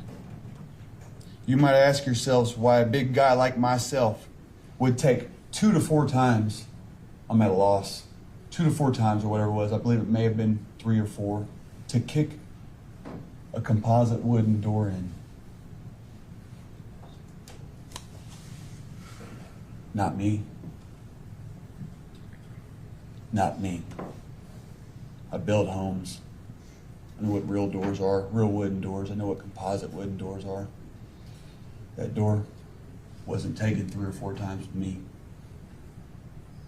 Who wore them shoes? Macy Juski, a DNA analyst. Every test before this woman, you heard her state, excluded myself. Every single one. Every single one that was attested to on that stand excluded myself. And that was a fact. I asked her to read them off. Dexter McIlhenny excluded myself. She spoke of how they passed their tests with 100% surety. How tests cannot be false.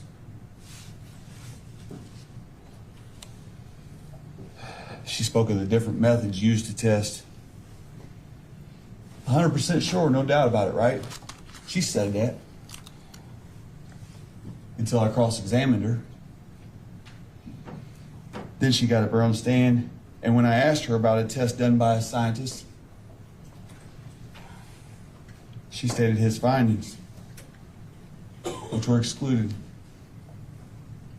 You also heard Mason Juski test to the fact that the contributor count went from 1 contributor on the inner pad, or that depends, in Dexter McIlhenny's testing. 1 contributor means that would be 1 person, CL.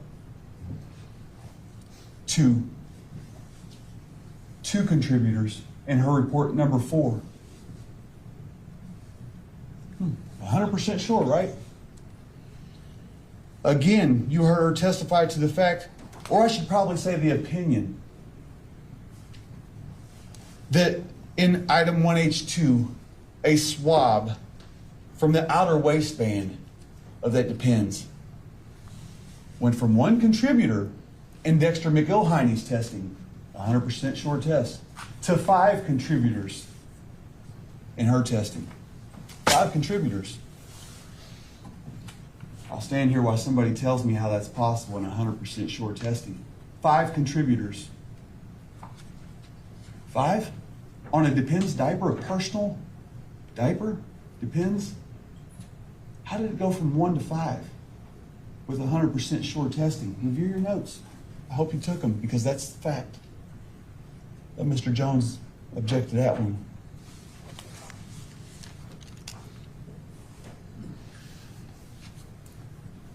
Quite odd. I want to point out one thing to you, ladies and gentlemen of the jury. One thing of very high importance that should seem very logical to all.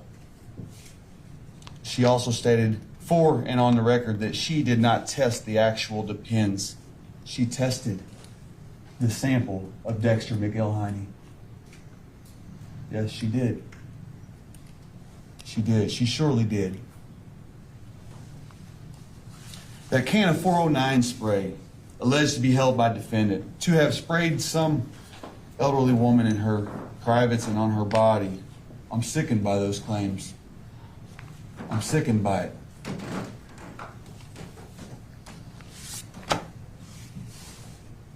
Defendant was to have held this can and sprayed her, but there was no DNA on that can.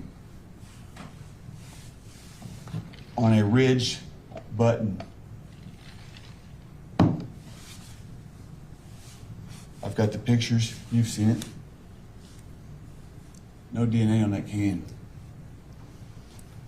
You heard Mason Juski. No DNA for defendant. Number of contributors, 2. I want to talk about the knife. This is a big one. This is a very, very big one. This knife with a cloth handle and a cloth handle / string, shoestring it looked to be. You seen it in person? Your Honor, may we present the exhibit of the knife, please? Just so the deputies can see it. Mr. Yohn, you can present it. I don't. Deputy, would you present the exhibit to them? It's the one standing up right there in the box.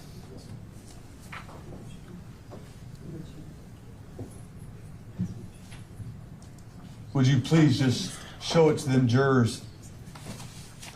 And this is a very important issue, jurors. Patient people. Would you please show the knife? The knife itself, Mr. Hummer. I can't unseal it. Can I unseal it? Can you please unseal it? Just show them the knife. It was unsealed once already. Mr. Jones? Judge, there are photos of it. He doesn't have gloves on. I'm not going to let him unseal it without gloves on. There's a photo of it. Can we just use the photo? You saw him pull it. Go ahead, Mr. Hummer. You're fine. Thank you. You saw Mr. Jones present the knife right here in the middle of the floor. It had a cloth string around it. No DNA for myself or alleged co-defendant. Alleged co-defendant who was supposed to have held the knife. 2 contributors, both being determined to be included. CL and her husband. They were included. If you leave it to Sergeant Lohmeyer, he states the declarant told him the male gained the knife and utilized it against CL. Others say, Ms. Black. Repeat that. If you leave it to Sergeant Lohmeyer, he states the declarant, CL, told him the male gained the knife and utilized it against CL. Everybody else states Karen Blackledge. Then you have Deputy Ruth Bowden. And please, please, patient people, pay attention. You have Deputy Ruth Bowden, first on scene. The only deputy who actually walked through the whole scene and observed things with Mr. Timothy Schmitt right here.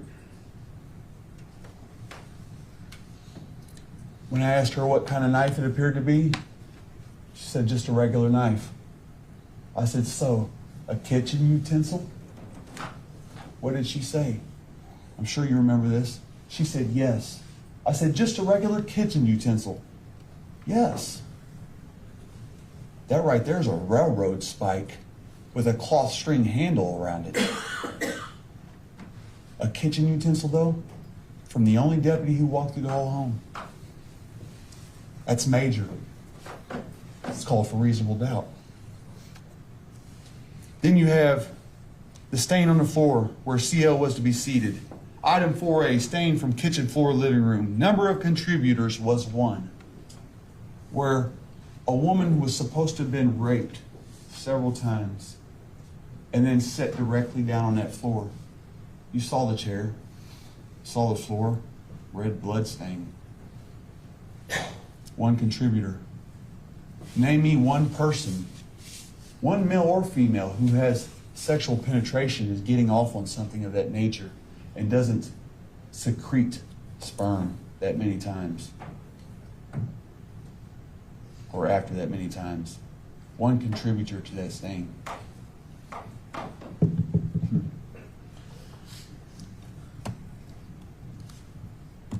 Analyst Macy Juski answered what touch DNA is. It's the genetic information recovered from epithelial cells, skin cells, left behind when a person makes contact with an object. Easily left behind. To be grabbed and pulled around one's home by arm is likely to leave a bruise or a mark. You didn't see any bruise or mark on an arm described in them diagrams, that medical forensic documentation form. You didn't hear one attested to. Nor did you hear of any DNA where she was supposed to have been grabbed and led around that home. Not mine, at least. All you heard was Mr. Timothy Schmitt's DNA on that sleeve of that left, or that navy blouse. I pointed them out with Annals Masajewski for the record. Them are facts. Facts, real facts.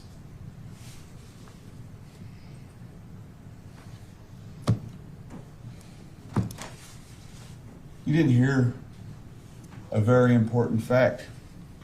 I waited for the state to place forth. Judge, I'm going to object. If the jury didn't hear it, it's not evidence and you can't talk about it in closing argument.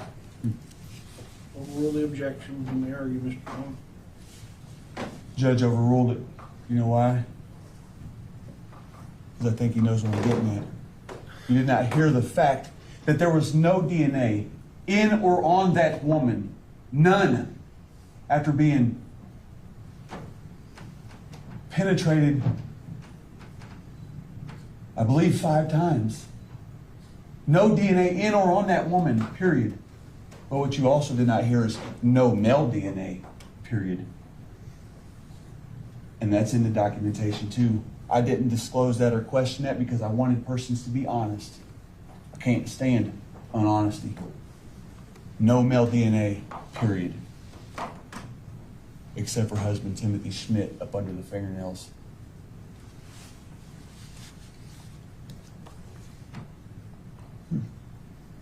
Ask yourself, after numerous penetrations by a male organ, why there was no male DNA.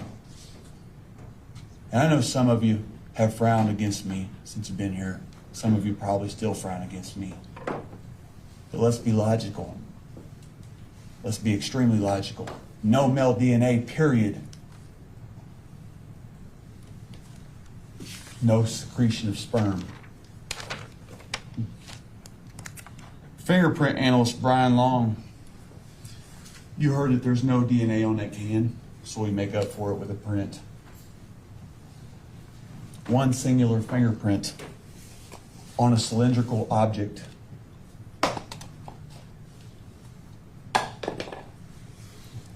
I asked Mr. Brian Long, did he observe for streaks or smears such as fingerprints sliding? He said no, he didn't observe or analyze for that on a cylindrical object.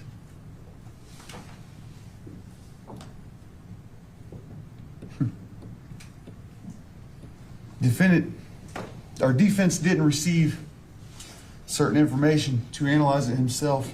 Objection, Your Honor. I apologize, you weren't in here for that. I apologize. Thank you. Sorry, Your Honor.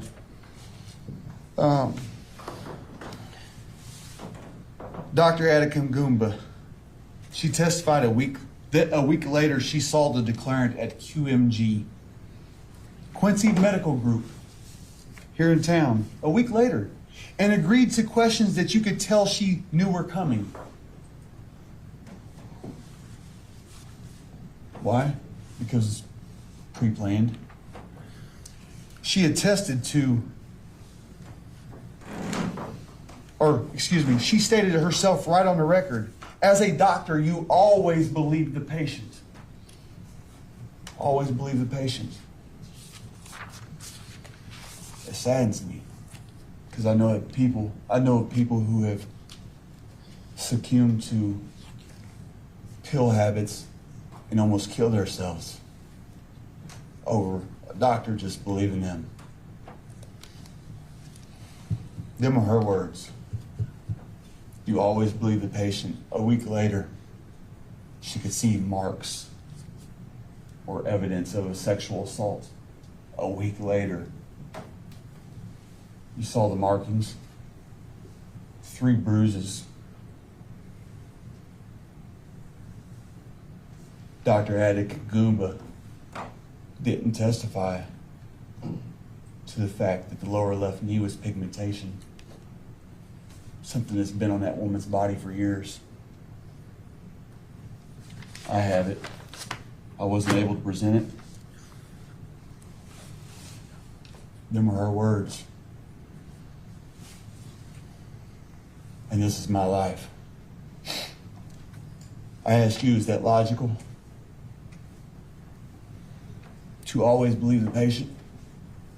Most times, yes, but not always. Officer McMahon, you heard Jake McMahon state that there were numerous drawers and cabinets open and a knife left right in the middle of the floor. You also heard him state that he did not go into that home. He did not cross that threshold. That knife, if the end of that table there is the doorway, and that table is about the length of that partition of wall, and there's an alcove here, and a knife is sit back here by a sink, how does Mr. McMahon see these numerous drawers open and this knife sit back here in this alcove on the floor, but never went into the home? You heard him state that.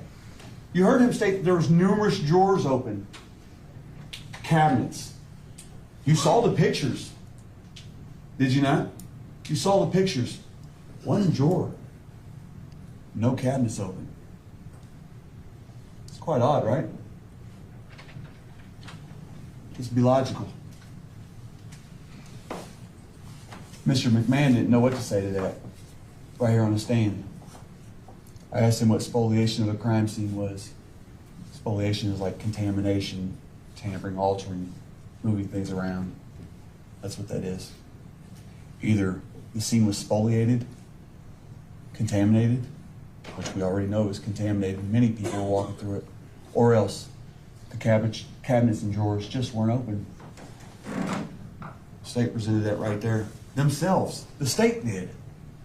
The ones trying to persuade you of these heinous and sick crimes by myself, somebody who's never been associated with anything like this before.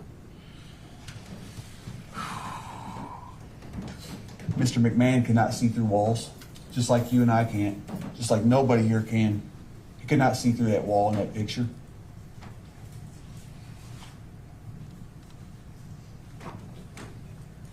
And if that doesn't make you a believer of false information, I don't know what does.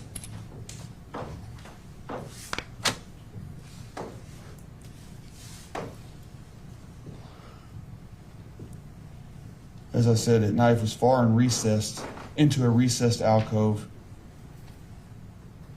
That knife that was to have touched DNA on it, on a string handle.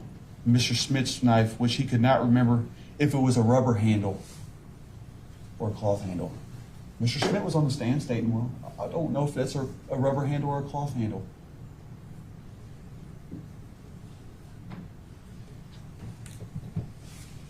Touch DNA just by touching an item. Something Karen Blackledge was supposed to have carried around and threatened a woman with. I'm perspiring right now. Why? Because it's my life on the line. If I'm committing a crime, I'm perspiring. There's DNA right there. Nobody's but Mr. Schmitt's and CL's. And it's been tested. You heard Mr. McMahon state that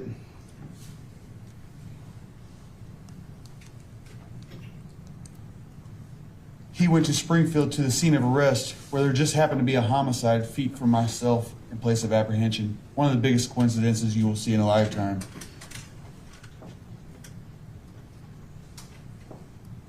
A drug-related, gang-related homicide.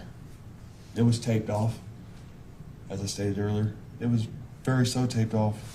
In my calling of Miss Miller, Deputy Miller, she states that she arrived at 7:18, as we've already confirmed.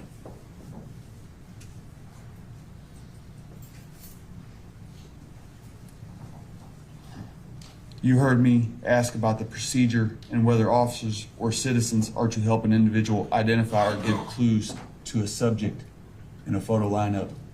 She said, not normally. It's highly against the law to do that, to point people out.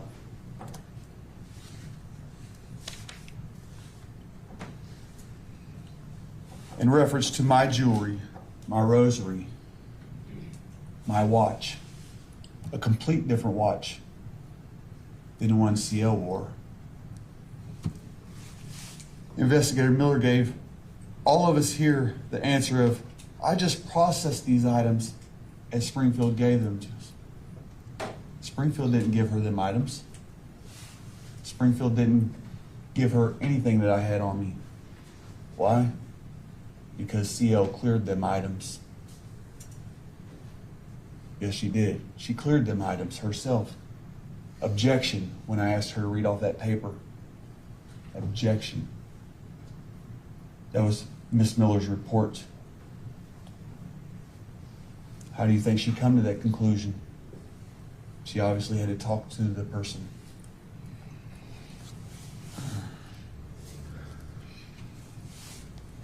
That rosary. Thank you, Sister Mary.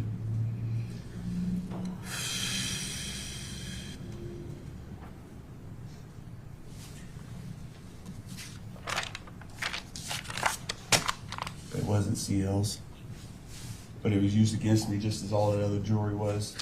Let me tell you something about that jewelry. Excluding the rosary, let me tell you something about that jewelry that was on myself in them pictures that Mr. Timothy Schmitt attested to as being his wives. You asked the state to present them jewelry items to you right now. They never will, but they acted as if they did right here in this room.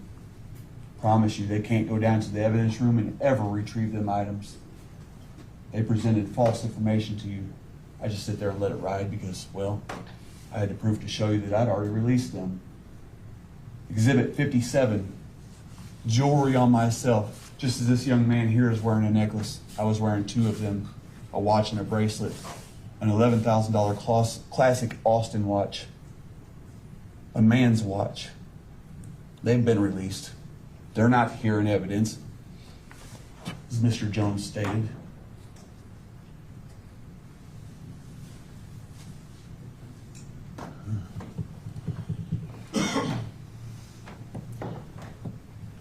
States used exhibits and items that were never in my possession.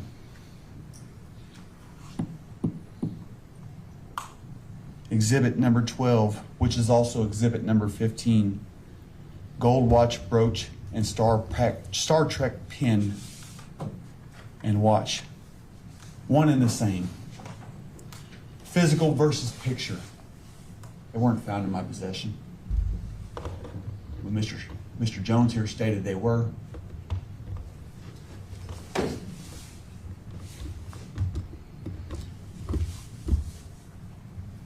You jurors heard Deputy Miller when asked about relaying to several individuals a claim of penetration by a can, a full standard size aerosol can.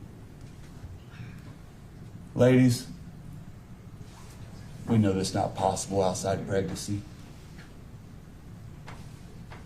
Men, we also know it not. Why would she present them claims? Because I'm going to tell you something. If you saw the truth for what it was, from the person spoke these original claims, you would see that that wasn't one of her claims. Why was Deputy Investigator Miller going around saying these things to everybody? Standing out here outside the courtroom at times about a year ago, stating these things to other person's family members who said, man, that just doesn't seem logical, and contacted me. People I don't even know. You never once heard a deputy say they relayed that to her. Never once.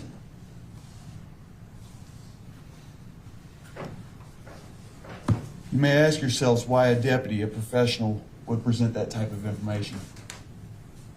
Why? Because Bradley Yohn's the bad guy.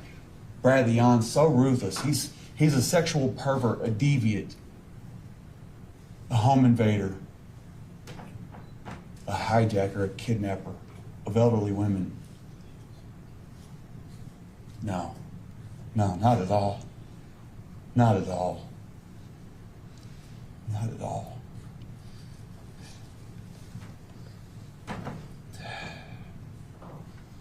At this point, we don't even have knowledge that there was 3 1-centimeter tears. We have what has been attested to, but look at the things that have been attested to.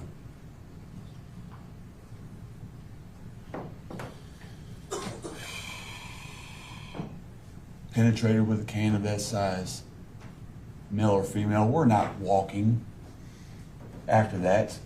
That's a violent act. A can. It's approximately 10 to 11 inches long. About that big. Bigger than the diameter of this cup. We're not walking after that. We're not sitting in a photo lineup laughing and smiling about how people look with big ears.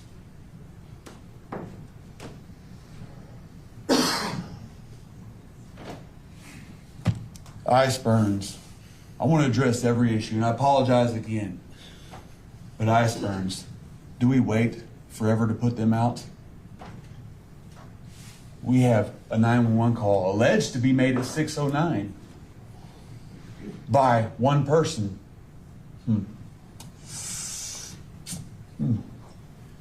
Do we wait when they give that information of a plate number? Or 6:27 when officers get there and we've had time to figure it out and give them that? Do we wait all the way until approximately 8 o'clock to put an IS burn out?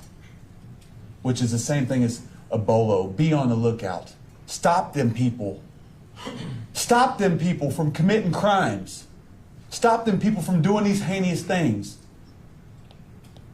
Stop them and apprehend them. We don't care about the information of who it was. But in Adams County, these officers right here, they waited for a car that was easily identifiable. A 2018 Toyota Avalon stating ABS on the license plate. They waited for information. Information. That's like saying, hey, let this child molester go out on bond and commit more crimes and wait to convict him. So he can do it more times. You didn't get to see that evidence either. I tried to draw it out. That evidence was in video form. Video form.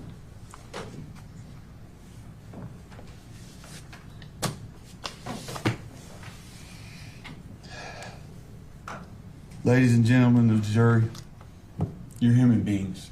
I'm a human being. Logical. I'm having trouble understanding some of these things. How people lie so much in this occurrence. How people place forth I don't knows, I don't remembers. How persons only know kidnapped, raped, hijacked, titles. But they don't know details when questioned on that stand. Details that persons should never ever in their life forget. Deputies or family members. Nobody knew details. Approximately when we left for the hospital. Didn't know. But you knew how long you waited outside. Over an hour, hour and a half. Well, that puts us past the time the documents on the admittance say. On the documents on the forensic documents say. Admittance time. Puts us well over that.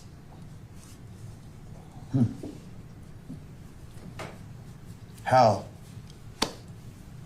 I'm having a hard time understanding how a 911 call was made by a husband in the garage and stated to only be him.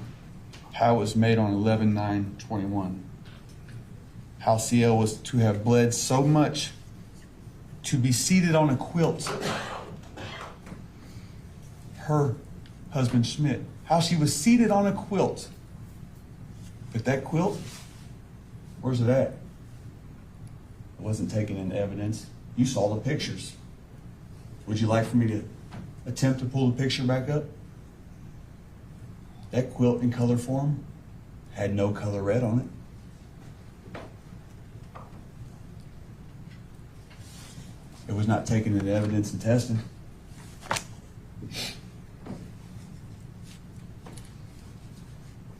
Take into consideration yourselves. Just think of that scene in that home. They only showed right there in the living room area. What criminal violates somebody with these objects and leaves them right there? Right there. Right there. Next to where a woman was brutally raped. I don't even know a dumb criminal that would do that. Right there. It just looks like a setup.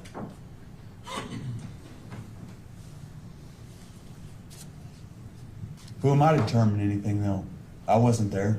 I wasn't wearing them shoes. Why the pants that could have been filtered with DNA that CO was wearing to the hospital, you heard. Daughter Ilsa Terrell back there. She still has them at home.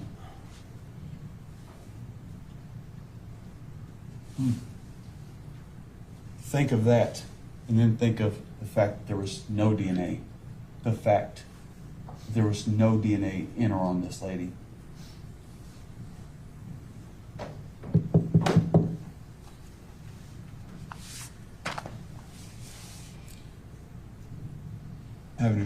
I'm having trouble understanding how 7+ persons were in a scene to have free reign. How deputies assisted CL off that floor. But no one ever said, yeah, I did, when I questioned them. Not a one of them. Violently throwing down them stairs. At 77 years old. If somebody did that to my granny, she's a tough old gal. But she'd probably be hurt with broke bones, lacerations, contusions, bleeding. She may be dead. That's a standard 9-foot drop if you're going straight down. But to tumble downstairs, be throwing downstairs, ask yourselves what that would do to you. I'm a tough youngster, 36 years old. That would harm me. That would harm me a lot to be violently thrown downstairs.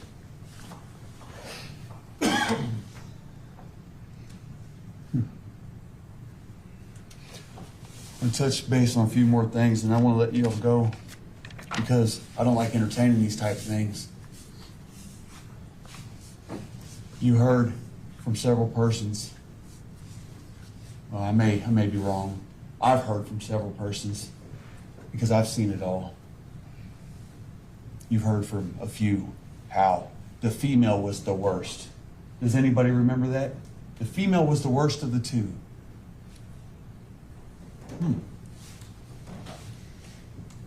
The female was the worst of the two. Everything you're hearing from me is facts that has been presented, except for a couple inferences I have made.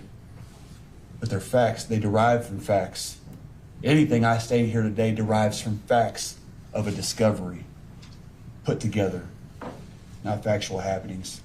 You heard that the female was the worst of the two.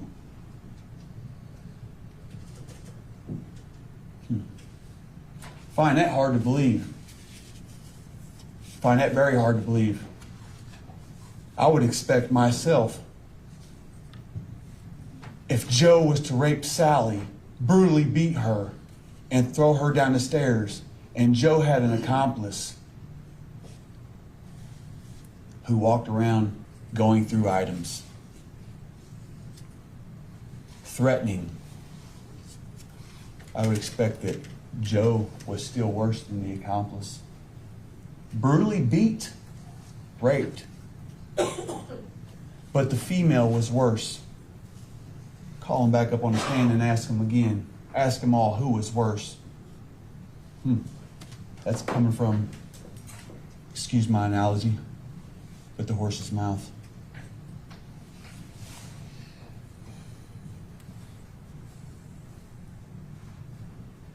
I have a hard time understanding still that the state has presented that railroad spike.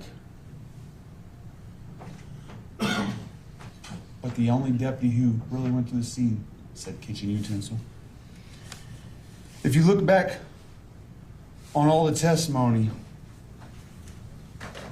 there was more I don't knows or I don't recalls than anything else. It's supposed to be one of the most ridiculous and rememberable criminal acts locally ever.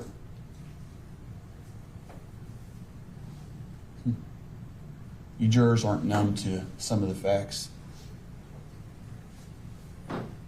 You jurors aren't numb to things you've probably heard outside of here. Yeah. Probably one of the worst crimes I've ever heard of in history. But out of officers Bowden, Lohmeyer, McMahon, Shoney, Summers, Miller, daughter Ilsa Terrell, daughter Heidi Young, and husband Schmitt. 9 persons, and no one knows details that matter. Except for hijacking, kidnapping, found on the floor, and went to the hospital.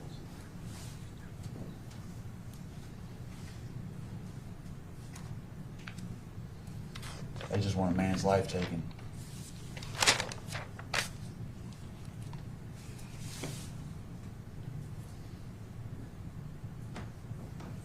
I, the defendant, I came in here ridiculously unprepared. State said don't hold that against me. I don't expect it to. I expect you to pay attention to the facts. Remember the facts that Mr. Jones did not state in his closing argument. He stated a theory. He stated a theory. A theory. But does he know the truth? Does that man, Mr. Schmitt, back there even know the truth? No. No. Does anyone know the truth? No. The person that knows the truth is gone. And I feel for that family back there. I feel for them. Because if somebody would have really done these things to my grandmother, I'd be in a killing mode. I feel for what they've been led to be believed.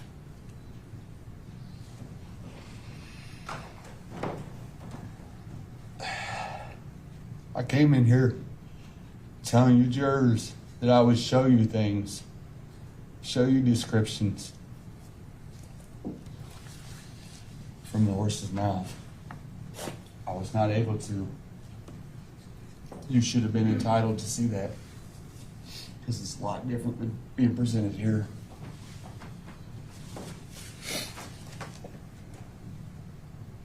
A high level of reasonable doubt is what you've seen today. You've seen things placed together. Want to know what you did not see? Something the state says they had. A co-defendant who's sitting right over in that jail. Why did you not see her? Ask yourself. I can't say, it's against court rules. Although I should, and I will. She's a liar. She did some stupid, stupid things when she shouldn't have.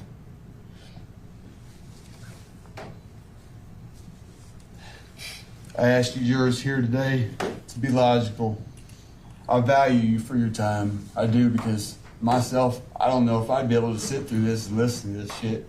Excuse me, I apologize, man. I don't know if I'd be able to sit through here and listen to this like y'all have.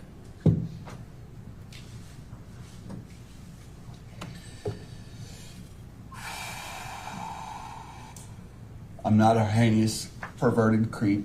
I do not go around robbing people. My 2 greatest friends are elderly people. One just happens to be 76 years old. She was my next door neighbor. Never. My best friend in the world, he's 62 years old. Just turned 62. Words can bring harsh comments, especially when spoken in a slanderous and demeaning way, such as the way Ms. Keck presented them last Monday. Doing what is considered their jobs. What is considered their jobs? To take a man's life for something they believe or have been led to believe having.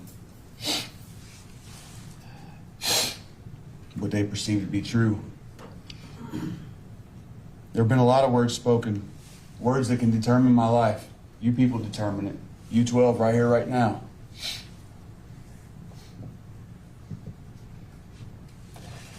You know, I'm going to stop reading from the paper.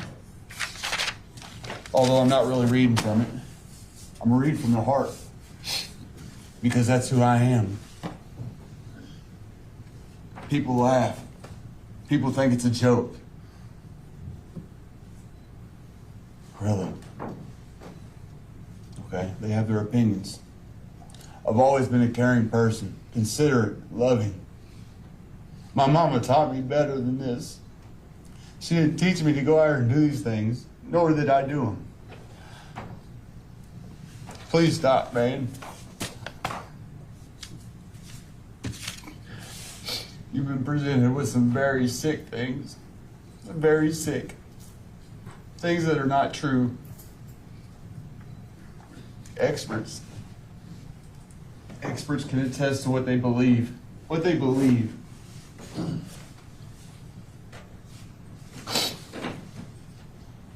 What they believe. If you want the truth, I'll tell you the truth. Do you want the truth? The truth is I wasn't there that night, but I'm very aware of who certain people are. That's the truth. The truth would hurt people in this courtroom today.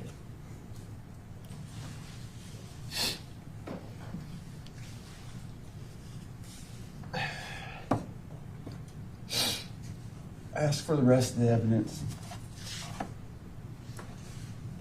Ask for the rest of it.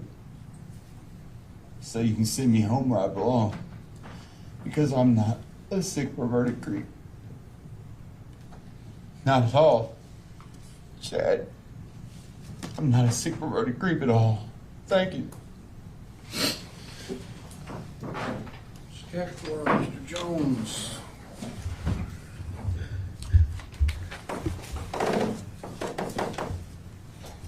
Thank you, Your Honor. I want to clear up a couple of things first, and I know it's been a long day, and I won't be long, but I do have a couple of things that I want to clear up. First of all, it's pronounced heinous, not heinous. Secondly, we have rules of evidence. And everybody who's in this courtroom has to follow the rules of evidence. We have to follow the rules of evidence. The defendant is of the opinion that he shouldn't have to. Just like the rules of society didn't apply to him when he decided to rape a 77-year-old grandma. He has no more respect for the rules of evidence than he does for the rules of our society. And then he comes up in front of you and he says a 77-year-old woman had sex. Good for her. I hope when I'm 77, I can say that I had sex 3 days ago. Big whoop. Big whoop. You know, the defendant said it's his life on the line. The other day, an attorney in our office came up to me in Miss Cabin and he said, I feel sorry for you guys. You guys have put up with a lot for the last week. And you know, at first I thought to myself, yeah, it's kind of sucked. Last 5 or 6 days, the last hour and 15 minutes, it's kind of sucked.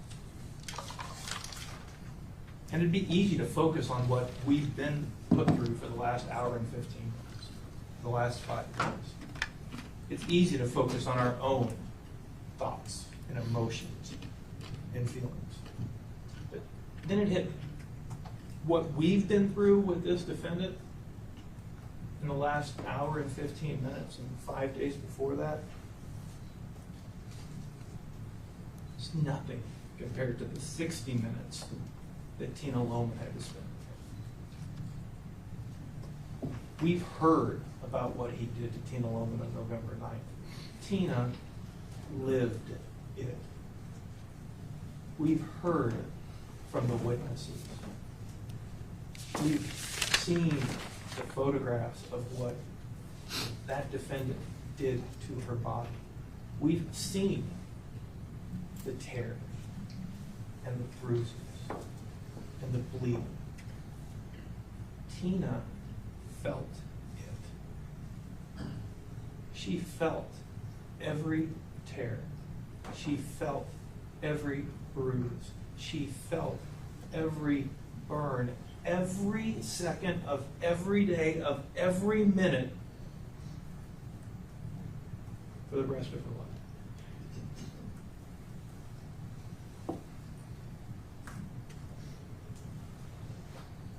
When this trial's over, after you've reached your verdict, we all get to go home. We get to move on with our lives. We get to go home to our husbands, our wives, our loved ones, our children, our family. We get a chance to try to forget what we've seen in the last 5 days, forget what we've heard. We get to move on to the next case. Tina never got that chance. She didn't get a chance to heal. She didn't get a chance to see that man be held accountable for what he did to her. On November 9th, 2021, Tina was on the side of a lonely, dark country road looking for help. But instead of help, that man showed up. And we know what happened to Tina in the next 16 minutes. Today, Tina doesn't need help. She needs justice. And unlike what happened on November 9th, the right person, the right 12 people are going to show up and do exactly that. Go back to that jury room, pick a foreman, sign the verdict forms, and come back here and tell that man, in Adams County, we hold criminals accountable. Thank you. Members of the jury, the evidence and arguments in this case have been completed. I will now instruct you as to the law. The law that applies to this case is stated in these instructions, and it is your duty to follow all of them. You must not single out certain instructions and disregard others. When I use the word he in these instructions, I mean a male or a female. It is your duty to determine the facts and to determine them only from the evidence in this case. You are to apply the law to the facts and in this way decide the case. You are not to concern yourself with possible punishment or sentence for the offenses charged during your deliberation. It is the function of the trial judge to determine the sentence should there be a verdict of guilty. Neither sympathy nor prejudice should influence you.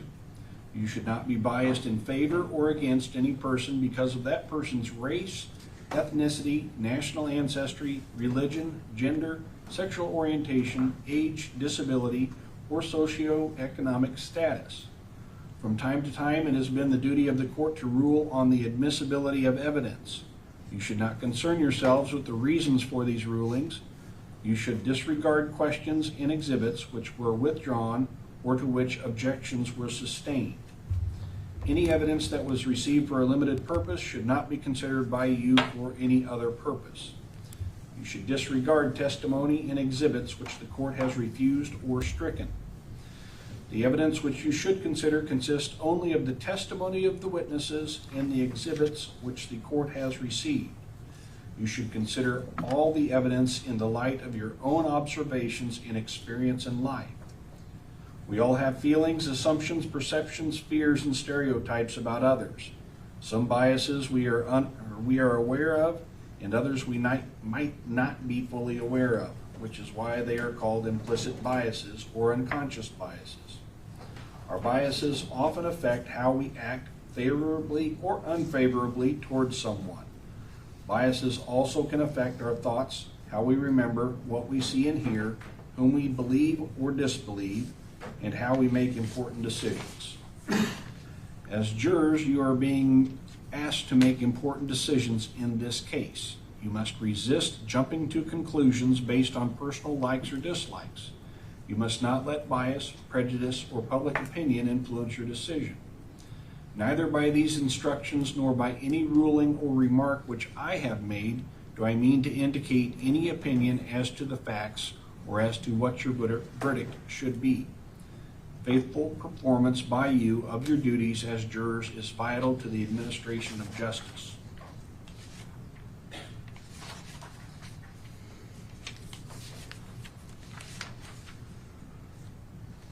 you are the judges of the believability of the witnesses and of the weight to be given to the testimony of each witness.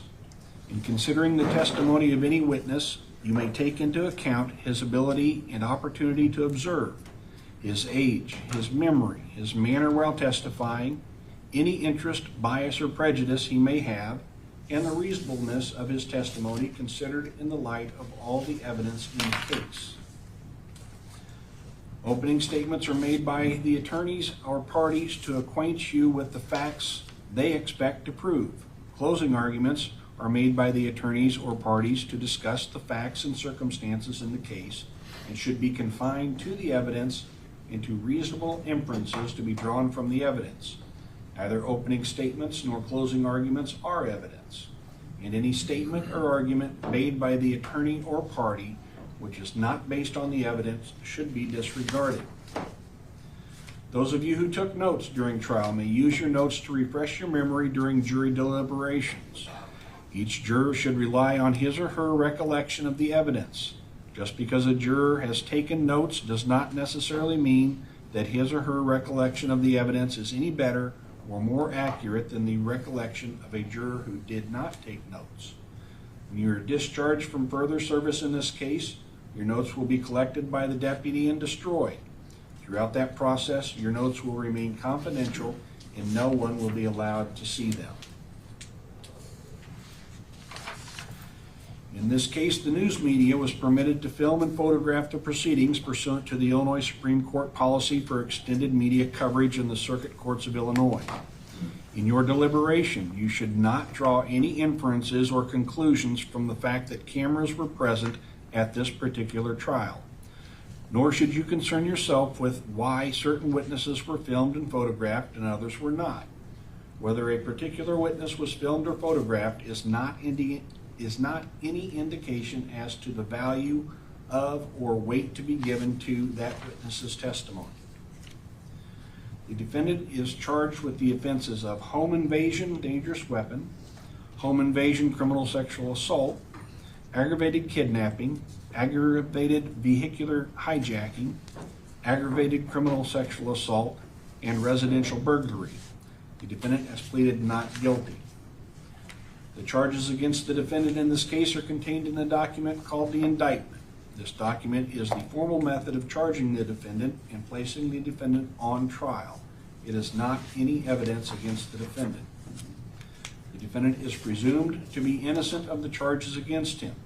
This presumption remains with him throughout every stage of the trial and during your deliberations on the verdict, and is not overcome unless, from all the evidence in this case, you are convinced beyond a reasonable doubt that he is guilty. The state has the burden of proving the guilt of the defendant beyond a reasonable doubt, and this burden remains on the state throughout the case. The defendant is not required to prove his innocence. The fact that the defendant did not testify must not be considered by you in any way in arriving at your verdict. Circumstantial evidence is the proof of facts or circumstances which give rise to a reasonable inference of other facts, which tend to show the guilt or innocence of the defendant.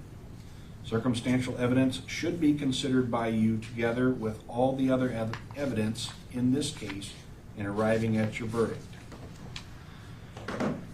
You have before you evidence that the defendant made statements relating to the offenses charged in the information. It is for you to determine whether the defendant made the statements, and if so, what weight should be given to the statements.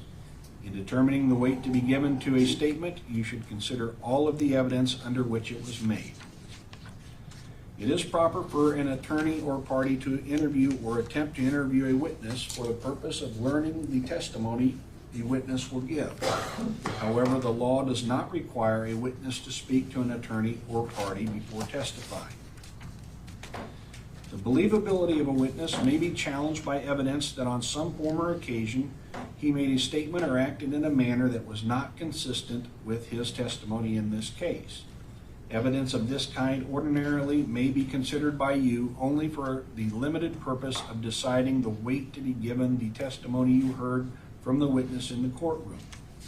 However, you may consider a witness's earlier inconsistent statement as evidence without this limitation when the statement narrates, describes, or explains an event or condition the witness had personal knowledge of, and the witness acknowledged under oath that he made the statement, or the statement was written or signed by the witness, or the statement was accurately recorded by tape recorder, video recording, or similar electronic means of sound recording. It is for you to determine whether the witness made the earlier statement, and if so, what weight should be given to the statement. In determining the weight to be given an earlier statement, you should consider all of the circumstances under which it was made.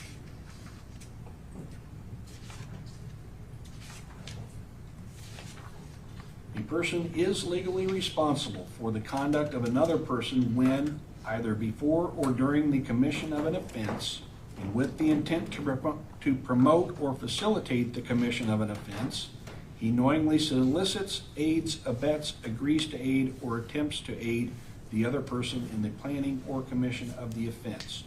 The word conduct includes any criminal act done in furtherance of the planned and intended act. A person is legally responsible for the conduct of another. A person who is legally responsible for the conduct of another may be convicted for the offense committed by the other person, even though the other person who it is claimed committed the offense has not been convicted or has been convicted of a different offense. A person commits the offense of home invasion when he, not being a peace officer acting in the line of duty without authority, knowingly enters the dwelling place of another and remains in such dwelling place until he knows or has reason to know that one or more persons is present, and while armed with a dangerous weapon other than a firearm, he uses force or threatens the imminent use of force upon any person or persons within the dwelling place, whether or not injury occurs, or commits against any person or persons within that dwelling place the offense of criminal sexual assault. To sustain the charge of home invasion dangerous weapon, the state must prove the following propositions. First proposition, that the defendant was not a peace officer acting in the line of duty. And second proposition, that the defendant knowingly and without authority entered the dwelling place of another. And third proposition, that the defendant remained in the dwelling place until he knew or had reason to know that one or more persons was present. And fourth proposition, that the defendant, or one for whose conduct he is legally responsible, was armed with a dangerous weapon other than a firearm. And fifth proposition, that while armed with a dangerous weapon other than a firearm, the defendant, or one for whose conduct he is legally responsible, uses force upon CL, a person within the dwelling. If you find from your consideration of all the evidence that each one of these propositions has been proved beyond a reasonable doubt, you should find the defendant guilty. If you find from your consideration of all the evidence that any one of these propositions has not been proved beyond a reasonable doubt, you should find the defendant not guilty. To sustain the charge of home invasion criminal sexual assault, the state must prove the following proposition. First proposition, that the defendant was not a peace officer acting in the line of duty. And second proposition, that the defendant knowingly and without authority entered the dwelling place of another. And third proposition, that the defendant remained in the dwelling place until he knew or had reason to know that one or more persons was present. And fourth proposition, that the defendant committed the offense of criminal sexual assault on CL, a person within the dwelling place. If you find from your consideration of all the evidence that each one of these propositions has been proved beyond a reasonable doubt, you should find the defendant guilty. If you find from your consideration of all the evidence that any one of these propositions has not been proved beyond a reasonable doubt, you should find the defendant not guilty. A person commits the offense of kidnapping when he knowingly and by force or by threat or imminent force or threat of imminent force carries another person from one place to another with intent secretly to confine that other person against his will. A person who kidnaps another commits the offense of aggravated kidnapping when he commits criminal sexual assault upon the victim. To sustain the charge of aggravated kidnapping, the state must prove the following propositions. First proposition, that the defendant acted knowingly. And second proposition, that the defendant by force or threat of imminent force carried CL from one place to another place. And third proposition, that when the defendant did so, he intended secretly to confine CL against her will. And fourth proposition, that the defendant committed criminal sexual assault upon CL. If you find from your consideration of all the evidence that each one of these propositions has been proved beyond a reasonable doubt, you should find the defendant guilty. If you find from your consideration of all the evidence that any one of these propositions has not been proved beyond a reasonable doubt, you should find the defendant not guilty. A person commits the offense of aggravated vehicular hijacking when he knowingly takes a motor vehicle from the person or the immediate presence of another by the use of force or by threatening the imminent use of force, and the person from whose immediate presence the motor vehicle is taken is a person 60 years of age or over. To sustain the charge of aggravated vehicular hijacking, the state must prove the following propositions. First proposition, that the defendant knowingly took a motor vehicle from the person or the immediate presence of CL. And second proposition, that the defendant did so by the use of force or by threatening the imminent use of force. And third proposition, that the person from whose immediate presence the motor vehicle was taken was a person 60 years of age or over. If you find from your consideration of all the evidence that each one of these propositions has been proved beyond a reasonable doubt, you should find the defendant guilty. If you find from your consideration of all the evidence that any one of these propositions has not been proved beyond a reasonable doubt, you should find the defendant not guilty. A person commits the offense of criminal sexual assault when he commits an act of sexual penetration upon the victim by use of force or threat of force.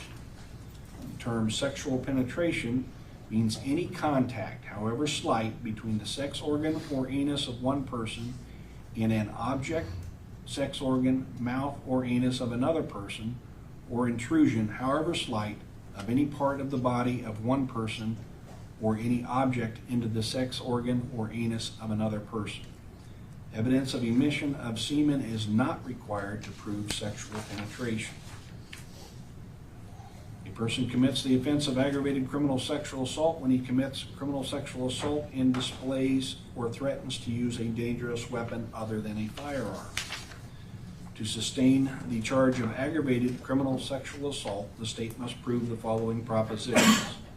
First proposition, that the defendant committed an act of sexual penetration upon CL. And second proposition, that the act was committed by the use of force or threat of force, and that CL did not consent to the act of sexual penetration. And third proposition, that the defendant or one for whose conduct he is legally responsible displayed or threatened to use a dangerous weapon other than a firearm. If you find from your consideration of all the evidence that each one of these propositions has been proved beyond a reasonable doubt, you should find the defendant guilty. If you find from your consideration of all the evidence that any one of these propositions has not been proved beyond a reasonable doubt, you should find the defendant not guilty. A person commits the offense of residential burglary when he knowingly and without authority enters the dwelling place of another with the intent to commit therein a theft. To sustain the charge of residential burglary, the state must prove the following propositions. First proposition, that the defendant knowingly entered the dwelling place of another. And second proposition, that the defendant did so without authority. And third proposition, that the defendant did so with the intent to commit therein the offense of theft. If you find from your consideration of all the evidence that each one of these propositions has been proved beyond a reasonable doubt, you should find the defendant guilty. If you find from your consideration of all the evidence that any one of these propositions has not been proved beyond a reasonable doubt, you should find the defendant not guilty. When you retire to the jury room, you will first elect one of your members as your foreperson. He or she will preside during your deliberations on the verdicts.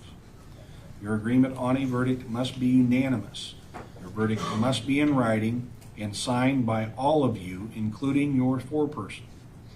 The defendant is charged with the offenses of home invasion, dangerous weapon, home invasion, criminal sexual assault, aggravated kidnapping, aggravated vehicular hijacking, aggravated criminal sexual assault, and residential burglary.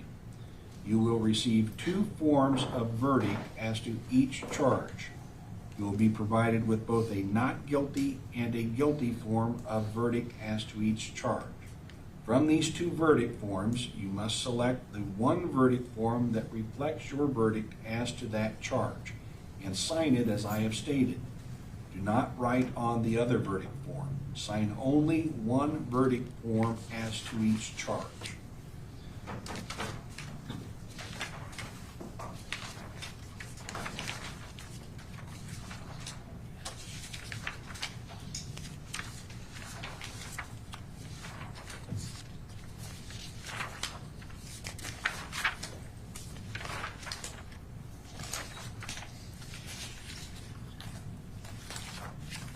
Members of the jury, you are now in the care of Mr. Hummer, who is the bailiff of this court. They have been instructed by this court not to permit any person to speak to or otherwise communicate with you on any subject connected with the trial, except with the permission of the court. I'm directing the bailiff not to communicate with you on any subject connected with the trial, and I direct you not to ask him any questions pertaining thereto. When you have reached your verdict, notify the bailiff, who will then inform the court. Madam Deputy Clerk, would you swear in the bailiff? Do you solemnly swear that you will take charge of and attend this jury to some private and convenient place and keep them together unless by leave of court until they have agreed upon their verdict, nor permit others to speak to them, and that when they have agreed upon their verdict or at the direction of the court, you will return them to the court, so help you God? Mr. Hummer, you are hereby sworn to carry out the directions of this court to keep this jury together and not to permit any person to speak to them or speak to them yourself or otherwise communicate with them on any subject connected with the trial except with permission of the court. And when they have reached their verdict, return them into open court. Present you with the jury instructions, which I have just read to the jurors.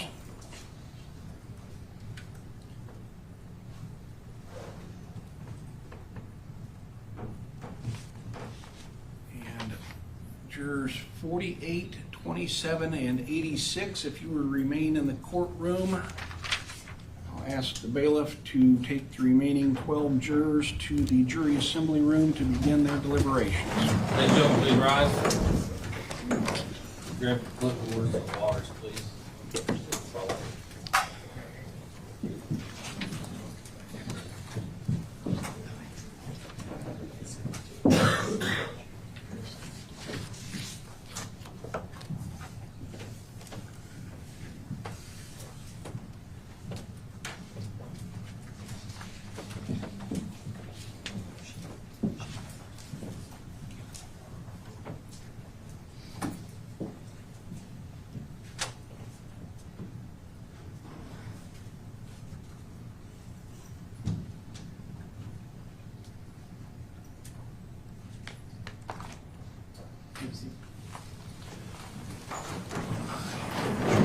Number 48, 27, and 86, you were alternate jurors for this case and will remain as alternate jurors until the verdict is returned. What I'll ask you to do is to, when you go to gather your things from the jury room, give the bailiff your contact number. So a phone number for your cell phone where the bailiff could reach you. If a juror drops out for some reason, we may need to call you to return to jury service. If that were to happen, they would begin deliberating all over again with you being present. But at this time, I thank you for your service, and again, be sure and give the bailiff your contact number where you can be reached in case he needs to notify you to return to court. So until a verdict is rendered, you should not do any independent investigation or research on any subject, place, or person relating to the case. This means you may not go outside the courtroom for any information concerning the case, parties, lawyers, issues, or terms used, or to visit any place described, or to do any independent examination, measurement, or testing of facts. What you have seen or heard outside the courtroom is not evidence. This also includes any press, radio, or television programs, and it also includes any information available on the internet. You must not use the internet or any other sources to search for any information about the case or the law which applies to the case. Such programs, reports, and information are not evidence, and your verdict must not be influenced in any way by such material. During the course of the trial, do not text, tweet, blog, communicate by any means to anyone, or provide information personally in writing or electronically to anyone about this case, not even your own families or friends, courtroom personnel, and also not even amongst yourselves until instructed otherwise. Lawyers, parties, and witnesses are not permitted to speak with you about any subject, even if unrelated to this case, until after the case is over and you are discharged from your duties as jurors. It is your duty to report any such conduct to me immediately. Please wear your juror badges when remaining in the area of the courthouse or nearby restaurants while serving as a juror. If you would give the bailiff your contact information on the pad he'll provide to you or in oral form.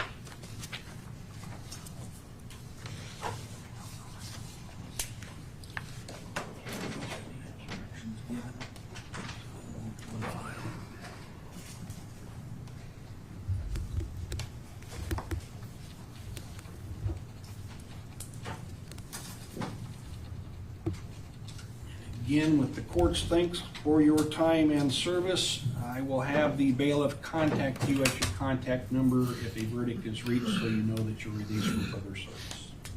All right, thank you. You're free to go. All right.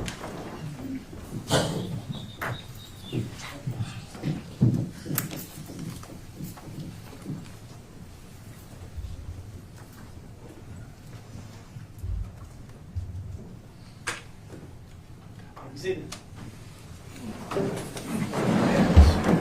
further from the people prior to taking your recess pending the verdict? No, Your Honor.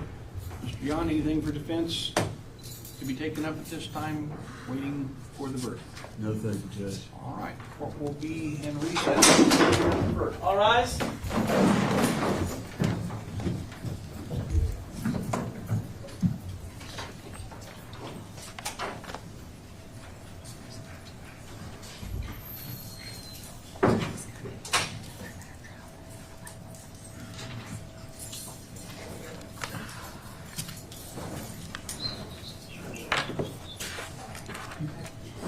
All of the evidence, all of our evidence.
downstairs? Yeah, going down the lair. All right. I got some. All right, good. We'll be down.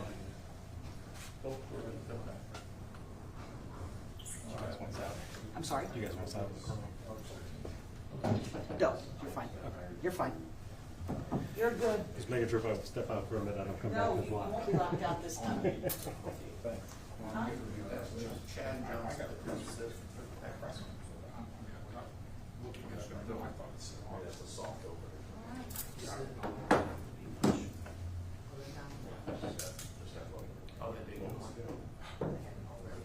Always something.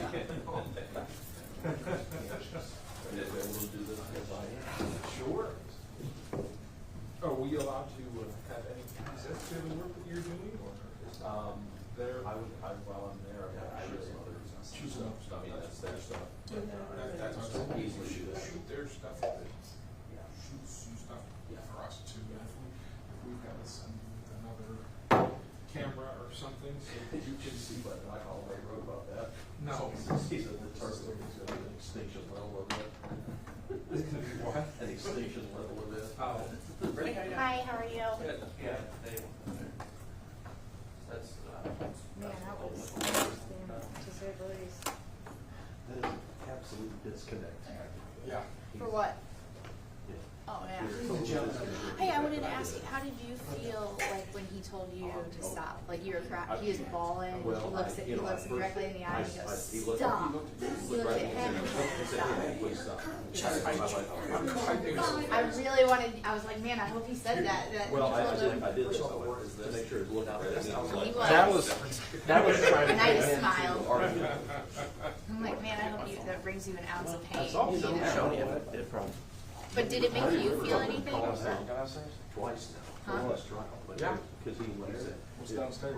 David had it back there, this or this, what it was. Did you type it out?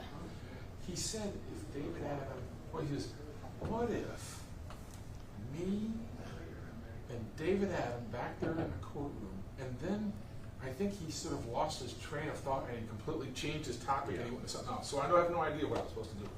Yeah, so did you feel any kind of, or did you actually feel kind of good about it? Like, no? I feel like I was a little bit mean, because again, the family is friends of mine. Sorry, it's a job, and B, Yeah. he's here for a reason. Yeah. Yeah. Well, I don't ever feel soft, but I didn't know if you got a Okay, little so- pleasure out of this. How would you be able? You can do WeTransfer. You know how to do WeTransfer. Yeah, I've got Okay. WeTransfer. Why don't you go ahead and send these pictures, these photos. How can I do that? I'll send you. Because I don't have a drive on my computer. Just put them on the computers. But Okay. I can't. You know what I'm saying? I don't have a drive to put the. Oh, Oh, you know what? I think I do. Come here. Let's go in here. Well, Bob's got. No. I think You can put them. I'm shadowing and just watching.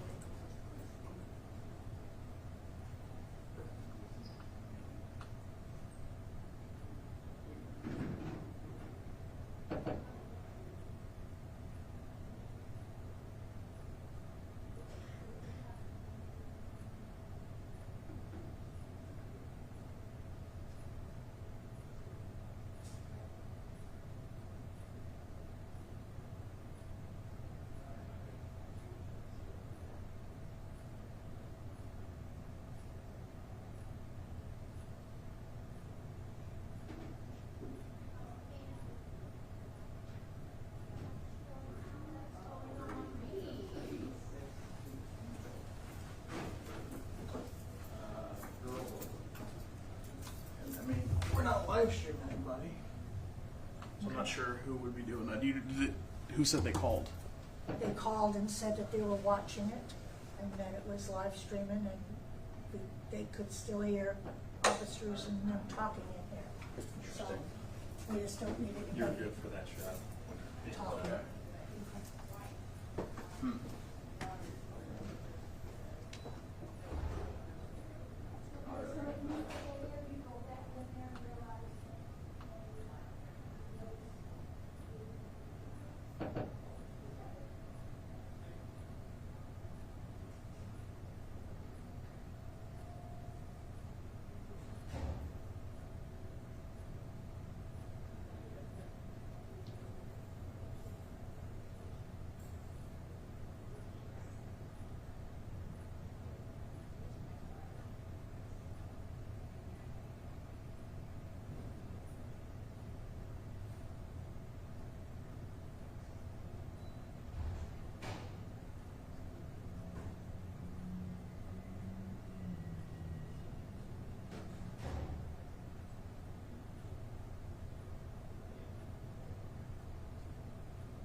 Is that big thing a battery bank?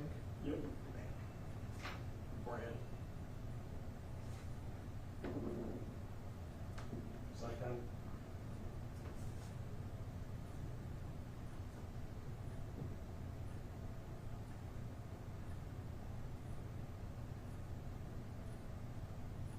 I got it from Tweet the trial when they were like, we're not gonna put in anything.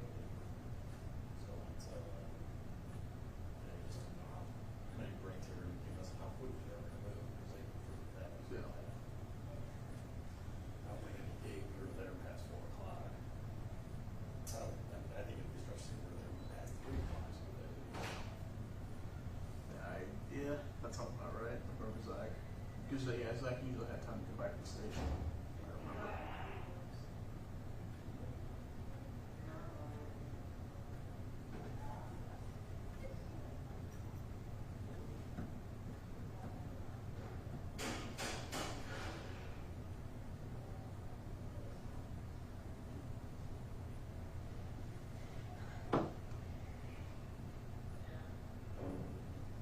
I'm still trying to figure out how someone called in and said they're still watching. Because no one's supposed to be live streaming this.